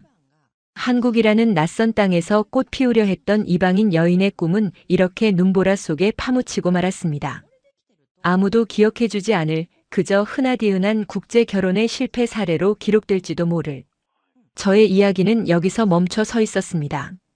제 인생의 가장 찬란했던 순간과 가장 비참했던 순간이 교차하며 저는 영원한 침묵 속으로 빠져들었습니다. 영원한 침묵이 저를 집어삼키려던 그 순간 제 귓가를 때린 건 기계의 날카로운 경고음이 아니라 아주 낮고 투박한 하지만 가슴을 울리는 흐느낌이었습니다. 엘레나, 일어나야지. 이대로 가면 안 된다. 우리 아기 소피아가 엄마 기다리잖니. 그건 도윤 씨의 목소리가 아니었습니다. 늘 저를 차갑게 외면하고 시장통에서 소금을 뿌리며 저주를 퍼붓던 이 마을의 가장 엄격한 어르신이자 시어머니의 오랜 친구인 점순 할머니의 목소리였습니다. 차가운 얼음물 속에 잠겨있던 제 의식이 그 뜨거운 목소리에 반응해 파들거리기 시작했습니다. 감기지 않는 눈꺼풀 사이로 희미한 빛이 들어왔고 제 손등 위로 뚝뚝 떨어지는 건 누군가의 간절한 눈물이었습니다. 정신을 차리려 애쓰며 눈을 떴을 때 저는 하얀 병실 천장이 아닌 마을 회관의 따뜻한 온돌방에 누워 있었습니다. 폭설로 구급차조차 들어오지 못하는 산길에서 마을 사람들이 경운기를 끌고 나와 저와 소피아를 구해낸 것이었습니다. 제 곁에는 소금을 뿌리며 저를 몰아세웠던 아주머니들이 땀범벅이 된 채 수건을 적셔 제 몸을 닦아내고 있었습니다. 점순 할머니는 제 손을 꼭 잡고 주름진 얼굴 가득 눈물을 흘리며 중얼거렸습니다. 미안하다, 아가야. 우리가 몰라도 너무 몰랐어. 내가 그 몹쓸 짓을 당하면서도 아기를 지키려고 제 옷까지 다 벗어준 줄도 모르고 우리가 이방인이라고 모질게만 굴어서 정말 미안하다. 그 투박한 사과가 제 가슴속 응어리를 단번에 녹여버렸습니다. 저는 갈라진 목소리로 간신히 물었습니다. 아기, 우리 소피아는요? 점순 할머니는 옆방을 가리켰습니다. 걱정 마라. 마을 안악들이 교대로 품에 안고 젖을 물렸다. 내가 목숨 걸고 지킨 아기 아니냐.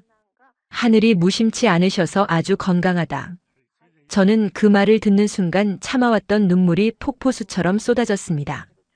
저를 밀어내고 무시하던 사람들이 제가 죽음의 문턱에 다다르자 자신들의 체온을 나누어 저를 살려낸 것이었습니다. 이것이 한국의 정의라는 것일까요? 말은 통하지 않아도 생명을 대하는 그 숭고한 진심이 제 온몸을 감싸 안았습니다. 그때 방문이 거칠게 열리며 도윤 씨가 뛰어들어왔습니다. 그는 경찰서 조사를 마치자마자 눈길을 헤치고 달려온 듯 온몸이 눈과 진흙으로 뒤덮여 있었습니다. 엘레나, 엘레나. 도윤 씨는 제 앞에 털썩 주저앉아 제 얼굴을 감싸 안았습니다. 미안해요, 내가 늦었어요. 당신이 이렇게 고통받는 줄도 모르고. 도윤 씨의 통곡 소리에 방 안에 있던 마을 사람들이 하나둘 고개를 숙였습니다. 이장님이 도윤 씨의 어깨를 짚으며 말했습니다. 도윤아, 우리가 잘못했다. 자네 처가 이렇게 장한 사람인 줄 몰랐네. 우리 마을 식구를 우리가 지켜주지 못하고 밖으로 돌게 해서 면목이 없네. 도윤 씨는 이장님의 손을 잡고 하염없이 울었습니다. 도윤 씨의 그 서러운 눈물에는 저를 향한 미안함과 무너져가던 삶에 대한 회한이 모두 담겨 있었습니다. 저는 힘겹게 손을 들어 도윤 씨의 젖은 뺨을 닦아주었습니다. 도윤 씨 괜찮아요. 저 여기 있잖아요. 우리 소피아도 무사해요. 도윤 씨는 제 손바닥에 자신의 얼굴을 묻고 한참을 흐느꼈습니다. 그 순간 제 마음속에 남아있던 모든 원망과 공포가 사라졌습니다. 비록 전기도 잘 들어오지 않는 낡은 방이었지만 그곳은 세상에서 가장 따뜻하고 안전한 안식처였습니다. 마을 아주머니들이 김이 모락모락 나는 미역국을 한 사발 들고 들어왔습니다. 산모는 이걸 먹어야 기운을 차리는 법이야. 자, 내가 먹여줄 테니 한 입이라도 들어봐. 소금을 뿌리던 그 차가운 손이 이제는 제 입가에 정성스럽게 국물을 떠넣어 주었습니다. 그 뜨끈한 국물이 목을 타고 내려가자 얼어붙었던 제 장기가 하나둘 살아나는 기분이었습니다. 로사리오에서 엄마가 끓여주던 수프보다 더 진하고 깊은 맛이었습니다. 저는 눈물을 흘리며 국물을 받아 먹었습니다. 고맙습니다. 정말 고맙습니다. 제 서툰 한국어 인사에 아주머니들은 제 손등을 토닥이며 같이 울어주었습니다. 밤이 깊어지자 옆방에서 소피아의 우렁찬 울음소리가 들려왔습니다. 점순 할머니가 아기를 조심스럽게 안고 들어와 제 품에 안겨주었습니다. 자, 내 목숨보다 소중한 아기다. 이제 내가 직접 안아줘야지. 소피아를 품에 안는 순간 아기의 따뜻한 살결과 꼬물거리는 움직임이 제 심장에 직접 닿았습니다. 아기는 엄마의 냄새를 맡았는지 금세 울음을 그치고 제 가슴팍을 파고들었습니다. 소피아, 우리 아기. 엄마가 미안해. 그리고 살아줘서 고마워. 저는 아기의 정수리에 입을 맞추며 세상에서 가장 큰 안도감을 느꼈습니다. 도윤 씨는 저희 모녀를 한꺼번에 품에 안았습니다. 우리 세 식구의 체온이 하나로 섞이는 그 찰나 방 밖에서는 마을 사람들이 저희를 위해 장작을 패고 가마솥에 물을 끓이는 소리가 정겹게 들려왔습니다. 이방인으로서 겪었던 그 지독한 고독과 멸시가 이 하룻밤의 기적 같은 구원으로 씻겨 내려갔습니다. 저는 깨달았습니다. 진심은 반드시 통한다는 것을. 그리고 인간의 정은 국경과 언어를 초월해 생명을 살리는 가장 강력한 힘이라는 것을요. 폭설이 그치고 새벽달이 창가에 걸릴 무렵 도윤 씨가 제 귓가에 속삭였습니다. 엘레나, 이제 우리 절대로 헤어지지 말아요. 당신이 지켜낸 이 생명, 내가 평생을 바쳐 지키겠습니다. 저는 도윤 씨의 품 안에서 소피아를 더 꽉 껴안았습니다. 밖에서는 눈이 녹아내리는 소리가 들렸고 제 마음속에서도 시린 겨울이 가고 봄이 움트고 있었습니다. 아직 해결해야 할 소송과 가난이 남아 있었지만 이제 더 이상 두렵지 않았습니다. 저를 지켜준 남편과 제 목숨을 구해준 마을 사람들이 곁에 있는 한, 저는 세상에서 가장 강한 엄마이자 아내가 될 자신이 있었습니다. 제 인생 최고의 선택은 한국으로 오는 것이 아니라 어떤 시련 앞에서도 사랑을 포기하지 않은 바로 이 순간이었습니다. 저는 소피아의 잠든 얼굴을 바라보며 결심했습니다. 이 아이가 자라서 자신의 나라를 자랑스러워할 수 있도록, 그리고 엄마가 이 땅에서 얼마나 뜨거운 정을 나누며 살아남았는지 기억할 수 있도록 저는 더 당당하게 살아갈 것입니다. 칠흑 같은 어둠 속에서 저를 건져 올린 그 따뜻한 손길들을 저는 평생 잊지 않을 것입니다. 도윤 씨의 고른 숨소리와 소피아의 새근거리는 소리가 온돌방의 온기와 어우러져 평화로운 리듬을 만들어냈습니다. 저는 그 리듬을 자장가 삼아 아주 깊고 편안한 잠에 빠져들었습니다. 눈을 떴을 때 마주할 내일은 오늘보다 더 찬란한 태양이 뜰 것이라는 확신이 들었습니다. 이 산골 마을의 낡은 회관방은 이제 저에게 단순한 대피소가 아닌 새로운 인생이 시작되는 성전이 되었습니다. 저는 도윤 씨의 손을 꽉 쥔 채 다시는 놓지 않겠다고 다짐하며 이 벅찬 절정의 순간을 가슴 깊이 새겼습니다. 이튿날 아침 창호지를 뚫고 들어오는 눈부신 햇살에 눈을 떴을 때 저는 꿈이 아님을 확인했습니다. 머리맡에는 마을 사람들이 정성껏 준비한 아기 옷가지와 산모용 밑반찬들이 정갈하게 놓여 있었습니다. 이장님 댁 사모님은 제 손을 잡으며 조용히 말씀하셨습니다. 엘레나 씨, 그동안 우리가 너무 무지해서 미안했어. 어제 당신이 눈 속에서 아기를 감싸 안은 모습을 보고 우리 모두 부끄러워 고개를 들 수가 없었어. 당신은 우리 마을의 진짜 어머니야. 그 말에 저는 다시 한번 눈시울이 붉어졌습니다. 이방인이라는 차가운 꼬리표가 우리 마을 식구라는 따뜻한 이름표로 바뀌는 기적. 그것은 수천만 원의 돈보다 그 어떤 화려한 성공보다 제 영혼을 더 풍요롭게 만들었습니다. 저는 이제 한국말을 더 열심히 배우기로 했습니다. 저들에게 제 진심을 더 정확하게 전하고 싶었고 이 은혜를 어떻게든 갚으며 살고 싶었기 때문입니다. 도윤 씨도 이제는 도망치지 않겠다고 했습니다. 떳떳하게 맞서서 우리 가족의 명예를 되찾겠다고 제 손을 잡으며 약속했습니다. 마당에 나가니 마을 청년들이 저희가 지낼 낡은 폐가를 수리하느라 분주하게 움직이고 있었습니다. 지붕을 올리고 바람이 새어 들어오던 구멍을 메우고 아궁이를 고치는 그들의 망치 소리가 마치 축복의 종소리처럼 들렸습니다. 저는 소피아를 포대기에 감싸 업고 그들을 향해 고개를 숙여 인사했습니다. 감사합니다. 정말 고맙습니다. 제 진심이 담긴 인사에 청년들은 쑥스러운 듯 웃으며 손을 흔들어 주었습니다. 이것이 바로 제가 그토록 갈구하던 삶의 모습이었습니다. 완벽하지 않아도 서로를 보듬고 시련 속에서도 희망을 잃지 않는 투박한 공동체의 삶. 저는 이제 아르헨티나의 무용수 엘레나가 아니라 한국 경상도 산골 마을의 든든한 며느리 엘레나로 다시 태어났습니다. 제 뱃속에서 10달을 견디고 눈 속에서 모진 한기를 이겨낸 소피아는 이 땅의 기운을 받아 누구보다 강하게 자라날 것입니다. 도윤 씨는 마당 한쪽에서 마을 사람들과 함께 소주잔을 기울이며 오랜만에 소리내어 웃었습니다. 그 웃음소리가 산골짜기를 타고 멀리 퍼져나갔습니다. 억울한 오해와 지독한 가난은 여전히 우리 곁을 맴돌고 있었지만 이제 그것들은 더 이상 우리를 무너뜨릴 수 없는 사소한 장애물일 뿐이었습니다. 우리를 살린 건 돈도 명예도 아닌 사람과 사람 사이에 흐르는 뜨거운 피와 눈물이었습니다. 저는 소피아의 등을 토닥이며 멀리 보이는 산등성이를 바라보았습니다. 아직 녹지 않은 눈이 햇빛을 받아 다이아몬드처럼 빛나고 있었습니다. 그 눈부신 광경 속에서 저는 우리 가족의 찬란한 미래를 보았습니다. 어떤 위기가 닥쳐도 우리는 이겨낼 것이고 어떤 장벽이 가로막아도 우리는 함께 넘어설 것입니다. 제 인생 최고의 선택은 바로 이 순간 제 곁에 있는 사람들의 손을 잡은 것이었습니다. 점순 할머니가 제 곁으로 다가와 소피아의 얼굴을 들여다보며 웃으셨습니다. 아유, 요 녀석 눈매 좀 봐. 제 아비랑 똑 닮았네. 나중에 커서 동네 총각들 열어 돌리겠어. 할머니의 농담에 마당에 있던 모든 사람이 한바탕 웃음을 터뜨렸습니다. 그 웃음꽃이 피어나는 마당에서 저는 처음으로 진정한 행복이 무엇인지 깨달았습니다. 그것은 대단한 성공이 아니라 누군가에게 받아들여지고 사랑받는 그 단순한 진리였습니다. 저는 도윤 씨에게 다가가 그의 어깨에 머리를 기댔습니다. 도윤 씨, 저 행복해요. 정말로요. 도윤 씨는 제 손을 잡아 자신의 외투 주머니 속에 넣었습니다. 저도요, 엘레나. 우리 이제 꽃길만 걸어요. 제가 그렇게 만들게요. 그 약속이 빈말이 아님을 저는 알고 있었습니다. 우리를 지탱해주는 이 수많은 손길이 있는 한 우리의 인생은 결코 시들지 않을 꽃밭이 될 것입니다.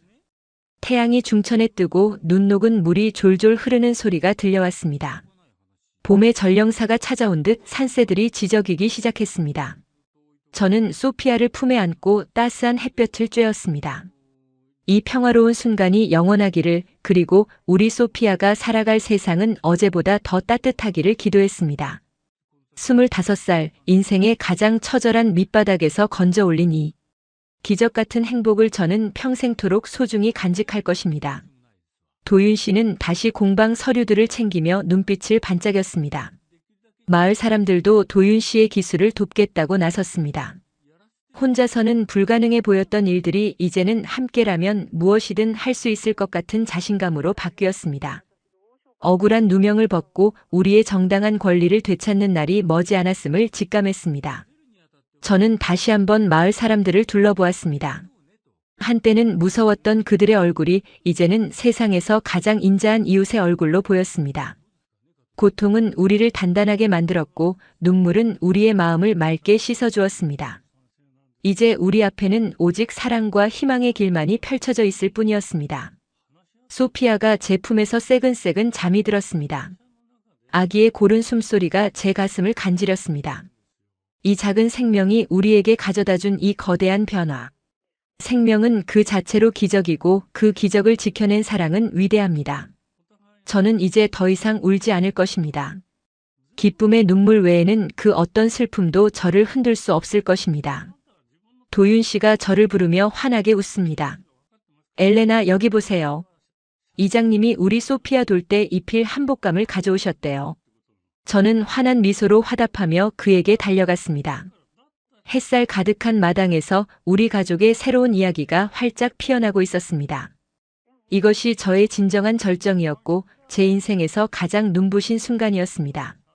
마을 사람들의 정과 마을 회관의 온기가 제 얼어붙었던 심장을 녹여준 그날 밤. 이후 제 안에서는 이전과는 전혀 다른 뜨거운 불꽃이 일렁이기 시작했습니다. 단순히 살아남아야겠다는 본능을 넘어 저를 무시하고 도윤 씨를 사기꾼으로 몰아넣었던 그 세상을 향해 실력으로 대답해주겠다는 지독한 도끼가 서린 각성이었습니다. 저는 거울 속에 비친 초췌한 제 얼굴을 빤히 바라보았습니다. 아르헨티나 로사리오의 태양 아래서 열정적으로 탱고를 추던 그 시절, 저는 단 한 번도 무대 위에서 무릎을 꿇어본 적이 없었습니다. 발톱이 빠지고 온몸이 땀에 젖어도 관객의 박수가 터져 나올 때까지 멈추지 않았던 그 예술가로서의 자존심이 다시 꿈틀거렸습니다. 저는 결심했습니다. 눈물은 어제까지만 흘리기로 했습니다.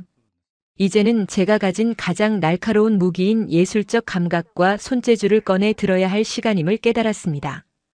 도윤 씨는 여전히 소송 서류 더미에 파묻혀 있었지만 저는 그가 잠든 사이 낡은 공방의 구석으로 향했습니다. 도윤 씨가 개발했던 그 훌륭한 섬유 기술이 왜 세상에 인정받지 못했는지 저는 알고 있었습니다. 기술은 완벽했지만 그 기술을 감싸는 예술적 영혼이 부족했던 것입니다. 저는 아르헨티나에서 공수해왔던 천연 염료 가루들과 한국의 산골에서 구한 식물 뿌리들을 섞기 시작했습니다.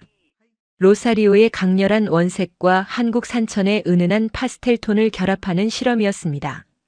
도윤 씨는 아침에 일어나 제 엉망이 된 손을 보고 깜짝 놀라며 물었습니다. 엘레나, 잠도 안 자고 뭘 하는 거예요? 손이 다 물들었잖아요. 저는 눈을 빛내며 대답했습니다. 도윤 씨, 우리가 가진 이 기술에 제 영혼을 입힐 거예요. 사람들이 우리를 무시하지 못하게, 아니 우리 물건을 보며 경악하게 만들 거예요.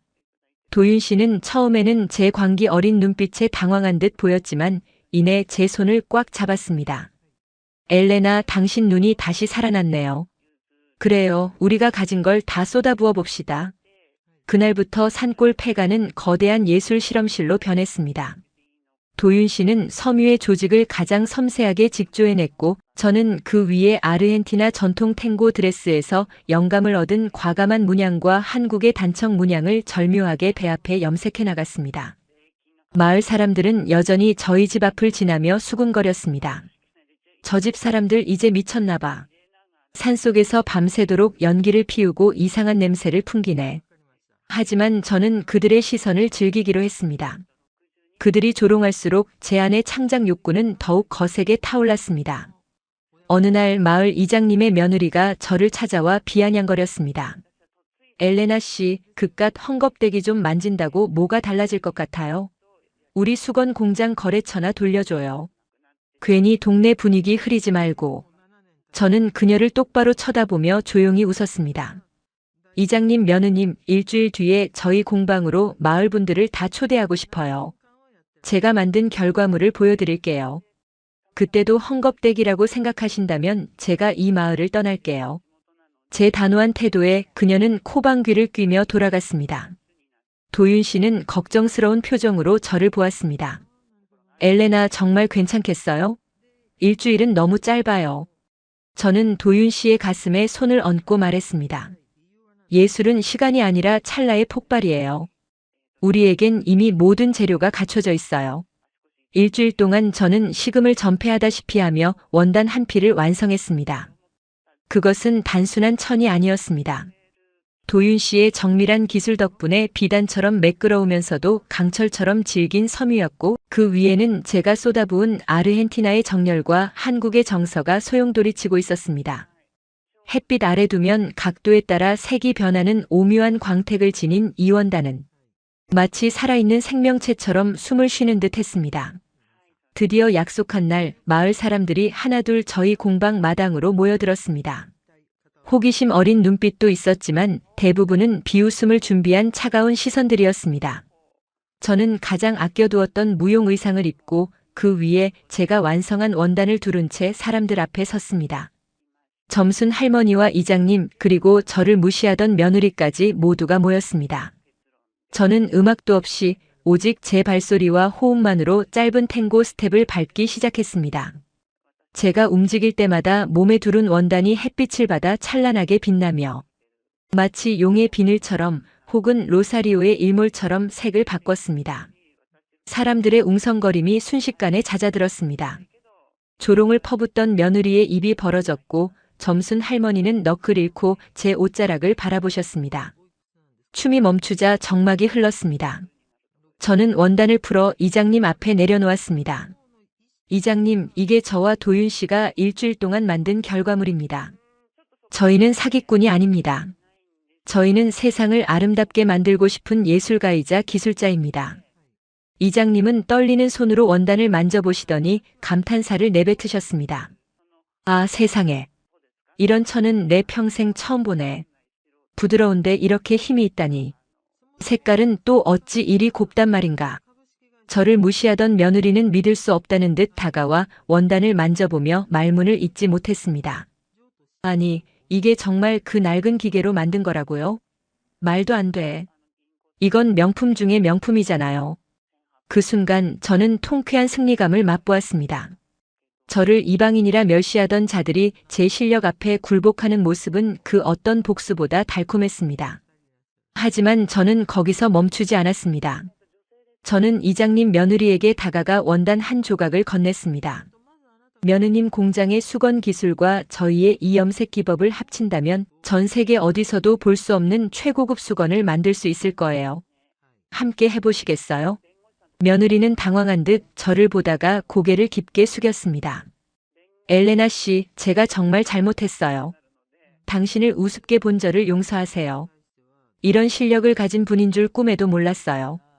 이 소식은 순식간에 읍내와 인근 도시로 퍼져나갔습니다.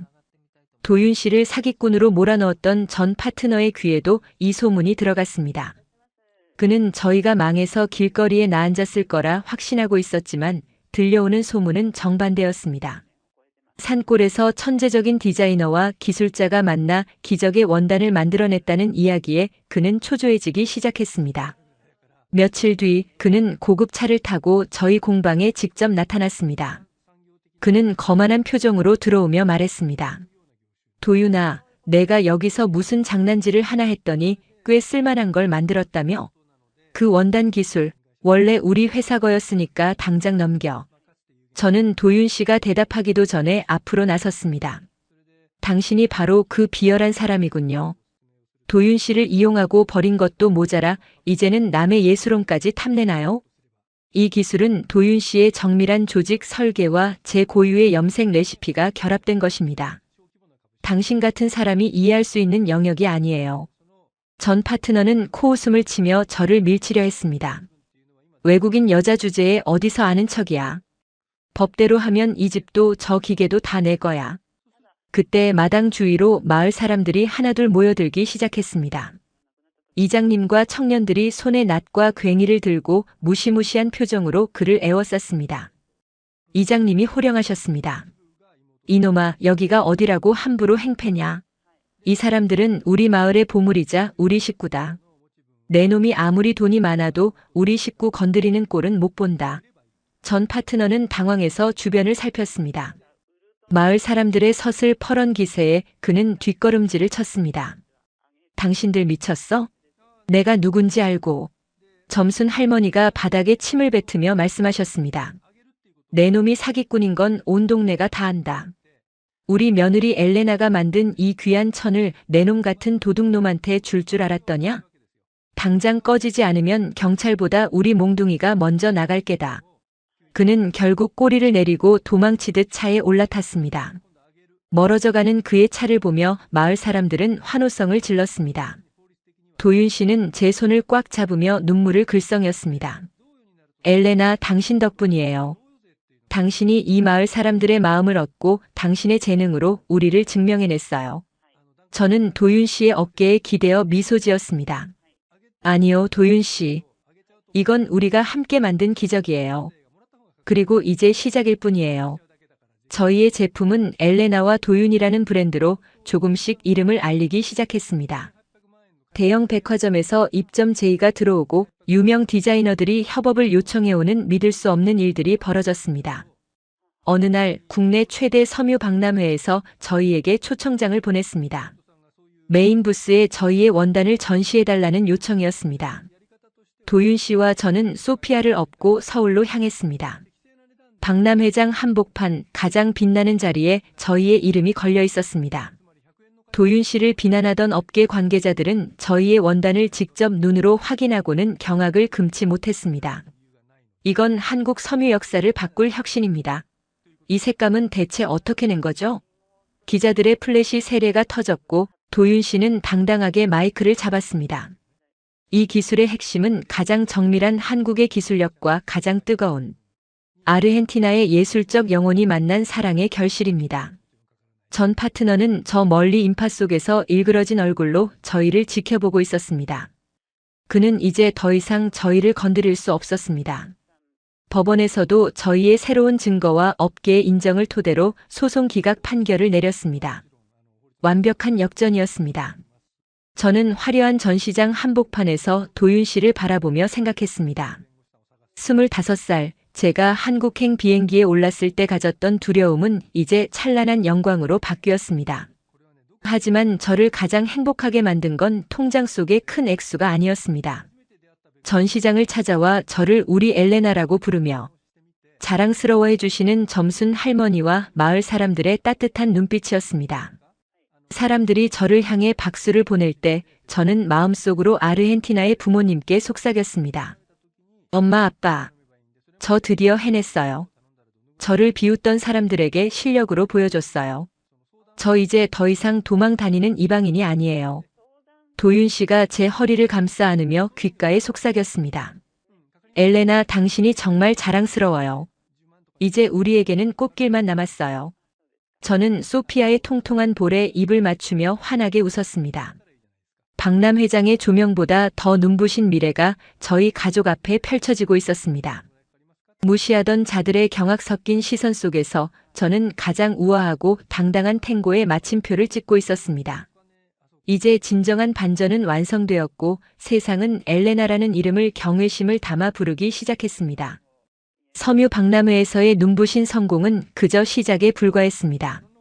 도윤 씨의 정밀한 기술과 저의 예술적 감각이 결합된 엘레나와 도윤의 원단은 한국을 넘어 세계적인 명품 브랜드들의 러브콜을 받기 시작했습니다. 산골 마을의 작은 폐가에서 시작된 우리의 꿈은 이제 거대한 사옥과 최첨단 설비를 갖춘 기업으로 성장했습니다. 통장에 찍히는 숫자는 이제 셀 수도 없을 만큼 불어났고 한때 우리를 무시하던 이들은 이제 제 발소리만 들려도 허리를 굽히며 예우를 갖추게 되었습니다. 하지만 저를 가장 벅차게 만든 것은 물질적인 풍요가 아니었습니다. 바로 제 인생의 가장 큰 상처였던 고향 아르헨티나의 가족들을 다시 마주할 수 있게 되었다는 사실이었습니다. 저는 가장 먼저 아르헨티나 로사리오에 있는 부모님과 남동생 루카스를 한국으로 초대하기 위해 1등석 비행기 표를 보냈습니다. 그리고 루카스의 재활을 완벽히 책임질 수 있는 최고의 의료진을 미리 섭외해 두었습니다. 공항 귀빈실에서 그들을 기다리는 동안 제 손은 땀으로 젖어 있었습니다. 도윤 씨는 제 손을 꼭 잡으며 속삭였습니다. 엘레나, 이제 울지 않아도 돼요. 당신은 그들을 구원한 영웅으로 다시 만나는 거니까요. 마침내 입국 게이트가 열리고 휠체어를 탄 루카스와 부쩍 늙어버린 부모님의 모습이 보였습니다. 저를 발견한 어머니는 가방을 내팽개치고 달려와 저를 껴안았습니다. 엘레나, 내 딸아. 미안하다. 정말 미안해. 돈 때문에 너를 사지로 보내고 잠 한숨 편히 자지 못했다. 어머니의 통곡 소리에 공항 안의 시선이 집중되었지만 저는 상관없었습니다. 아버지 또한 제 손을 잡으며 고개를 들지 못하셨습니다. 딸아, 내가 못나서 너에게 짐을 지웠구나. 내가 한국에서 고생한다는 소식을 들을 때마다 내 가슴은 갈기갈기 찢어지는 것 같았다. 동생 루카스는 제 손을 잡으며 눈물을 흘렸습니다. 누나, 나 때문에 누나 인생이 망가진 줄 알았어. 그런데 이렇게 멋지게 성공했다니 믿기지가 않아. 저는 부모님을 모시고 저희가 새로 지은 저택으로 향했습니다. 정원이 넓게 펼쳐진 대저택을 보며 아버지는 입을 다물지 못하셨습니다. 엘레나, 이게 정말 내 집이란 말이냐? 로사리오의 카페보다 수십 배는 더 크구나. 저는 웃으며 대답했습니다. 아빠, 이건 시작일 뿐이에요. 제가 그동안 보내드린 돈으로 루카스 치료는 잘 마쳤으니 이제 여기서 우리 대가족이 함께 살아요. 도윤 씨가 아빠, 엄마를 위해 특별히 아르헨티나식 주방도 만들어뒀어요. 도윤 씨는 부모님께 정중히 큰절을 올리며 말했습니다. 장인어른, 장모님, 엘레나를 제게 보내주셔서 감사합니다. 그동안 겪었던 고생, 제가 평생 갚으며 살겠습니다. 부모님은 도윤 씨의 진심 어린 모습에 또다시 눈물을 쏟으셨습니다. 특히 과거에 도윤 씨를 의심하고 저를 만류했던 아버지는 도윤 씨의 손을 잡고 몇 번이고 사과하셨습니다. 여보게, 내가 자네를 오해했네. 내 딸을 팔아넘긴 사람이라고 생각했던 내 무지를 용서하게나. 자네는 우리 가족의 은인이자 진정한 아들이야. 도윤 씨는 아버지를 안아들이며 따뜻하게 웃었습니다. 아니요, 아버님. 엘레나가 없었다면 지금의 저도 없었습니다. 저희는 서로가 서로를 구원한 겁니다. 그날 저녁 우리 집 마당에서는 성대한 잔치가 열렸습니다. 점순 할머니와 이장님 그리고 저희를 도와주었던 마을 사람들을 모두 초대했습니다. 아르헨티나에서 온 제 가족들과 한국의 시골 마을 이웃들이 한자리에 모인 풍경은 그 자체로 기적이었습니다. 말이 통하지 않아도 그들은 손짓 발짓으로 서로의 안부를 묻고 음식을 나누어 먹었습니다. 저는 그 모습을 보며 가슴 깊은 곳에서 차오르는 벅찬 감동을 느꼈습니다. 25살 절망뿐이었던 무용수 엘레나가 낯선 땅. 한국에서 찾은 것은 단순한 성공이 아니라 사람과 사랑이었습니다. 점순 할머니는 제 어머니의 손을 잡으며 말씀하셨습니다. 사돈, 걱정 마쇼. 우리 엘레나가 이 동네에서 제일 까는 효부고 똑똑한 대장부요. 내가 처음엔 좀 못살게 굴었지만 이젠 내 목숨보다 아끼는 식구라오. 어머니는 할머니의 손을 맞잡으며 연신 고개를 숙이셨습니다. 고맙습니다. 우리 딸을 이렇게 예쁘게 봐주셔서 정말 고맙습니다. 잔치 분위기가 무르익자 저는 거실에 마련된 작은 무대 위로 올라갔습니다. 그리고 로사리오의 열정과 한국의 한이 서린 독특한 선율에 맞춰 탱고를 추기 시작했습니다. 그 춤은 더 이상 슬프지 않았습니다. 배고픔을 잊기 위해 추던 춤도 고통을 견디기 위해 추던 춤도 아니었습니다. 그것은 환희의 춤이었고 모든 시련을 이겨낸 자의 당당한 고백이었습니다. 도윤 씨가 무대 위로 올라와 제 손을 잡았습니다. 우리는 수많은 사람의 박수갈채 속에서 가장 완벽한 호흡으로 춤을 마쳤습니다. 춤이 끝나고 소피아가 아장아장 걸어와 저희 다리를 껴안았습니다. 엄마, 아빠. 할머니가 소피아 보고 복덩이래. 저희는 소피아를 번쩍 들어올리며 한바탕 웃음을 터뜨렸습니다. 밤하늘에는 수많은 별이 떠 있었습니다. 로사리오의 밤하늘과 꼭 닮은 별들이었습니다. 저는 생각했습니다. 만약 제가 그날 비행기 표를 찢어버리고 한국행을 포기했다면 지금의 이 행복을 만날 수 있었을까? 인생은 선택의 연속이지만 가장 중요한 것은 그 선택을 정답으로 만들어가는 의지라는 것을 이제는 압니다. 저는 이제 더 이상 이방인이 아닙니다. 저는 두 나라의 사랑을 한몸에 받는 가장 행복한 여성입니다. 성공의 정점에서 저는 다시 한번 초심을 되새깁니다. 돈과 명예는 바람처럼 사라질 수 있지만 고통의 순간 제 손을 잡아주었던 이들의 온기는 영원히 남을 것입니다. 저는 앞으로 저와 같은 처지의 다문화 가정들을 돕는 재단을 설립하기로 했습니다. 낯선 땅에서 길을 잃고 헤매는 또 다른 엘레나들이 상처받지 않도록 그들의 재능이 꽃 피울 수 있도록 돕는 것이 제 남은 인생의 숙제라고 생각합니다. 도윤 씨도 제 결정을 전적으로 지지해 주었습니다.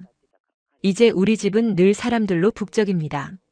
아르헨티나 부모님은 한국 생활에 완벽히 적응하셔서 이젠 김치 없이는 식사를 못하실 정도가 되었고, 루카스는 한국의 뛰어난 의료진 덕분에 지팡이 없이도 걸을 수 있게 되었습니다. 점순 할머니는 매일같이 저희 집에 들러 소피아에게 한국 전래동화를 들려주시고, 저희 어머니는 할머니에게 엠파나다 만드는 법을 가르쳐 주십니다. 국경과 인종을 초월한 진정한 대가족의 모습, 이것이 바로 제가 꿈꾸던 지상의 낙원이었습니다. 사랑 하나만 믿고 달려온 길, 그 끝에는 상상 이상의 거대한 축복이 기다리고 있었습니다.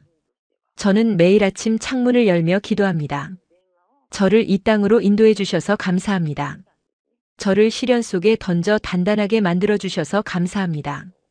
그리고 무엇보다 저를 포기하지 않았던 도윤 씨를 만나게 해주셔서 감사합니다. 제 이야기가 누군가에게는 한편의 영화처럼 들릴지도 모릅니다. 하지만 이것은 제가 온몸으로 부딪혀 써내려간 진실한 삶의 기록입니다. 인생 최고의 선택은 멀리 있는 것이 아니었습니다. 바로 지금 제 곁에 있는 사람의 손을 꽉 잡는 것, 그리고 어떤 어둠 속에서도 내 안의 빛을 믿는 것. 그것이 바로 기적을 만드는 열쇠였습니다. 저는 이제 소피아의 손을 잡고 산책길을 나섭니다.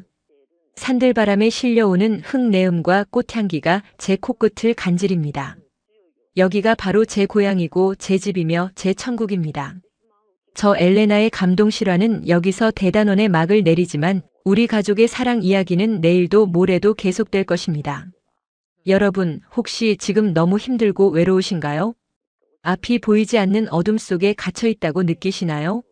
제 이야기를 기억해 주세요. 가장 춥고 어두운 밤이 지나면 반드시 눈부신 아침이 밝아옵니다. 당신의 진심은 절대로 당신을 배신하지 않을 것입니다. 사랑하고 또 사랑하세요. 그러면 세상은 반드시 당신에게 그 사랑을 돌려줄 것입니다. 저처럼 말이죠. 마지막으로 도윤 씨가 제 어깨를 감싸 안으며 묻습니다. 엘레나, 다시 태어나도 저와 결혼해 줄 건가요?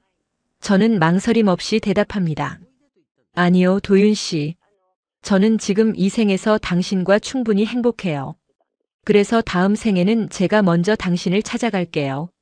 낯선 공항에서 헤매는 당신을 제가 먼저 발견하고 손을 내밀어 줄게요. 우리는 서로를 바라보며 환하게 웃습니다. 소피아가 우리 사이를 비집고 들어오며 외칩니다. 나도. 우리 가족 사랑해. 네, 저도 사랑합니다. 저를 살게 한 이 모든 순간을 사랑합니다. 한국이라는 나라가 제게 준 선물, 사람의 정과 사랑의 기적을 저는 영원히 가슴에 새기며 살아가겠습니다. 이것이 제가 세상에 전하고 싶은 마지막 진심입니다. 긴 이야기 들어주셔서 감사합니다. 구독과 좋아요, 그리고 정성 어린 댓글은 저에게 큰 축복입니다. 구독자님들의 앞날에 꽃길만 펼쳐지기를 기원합니다.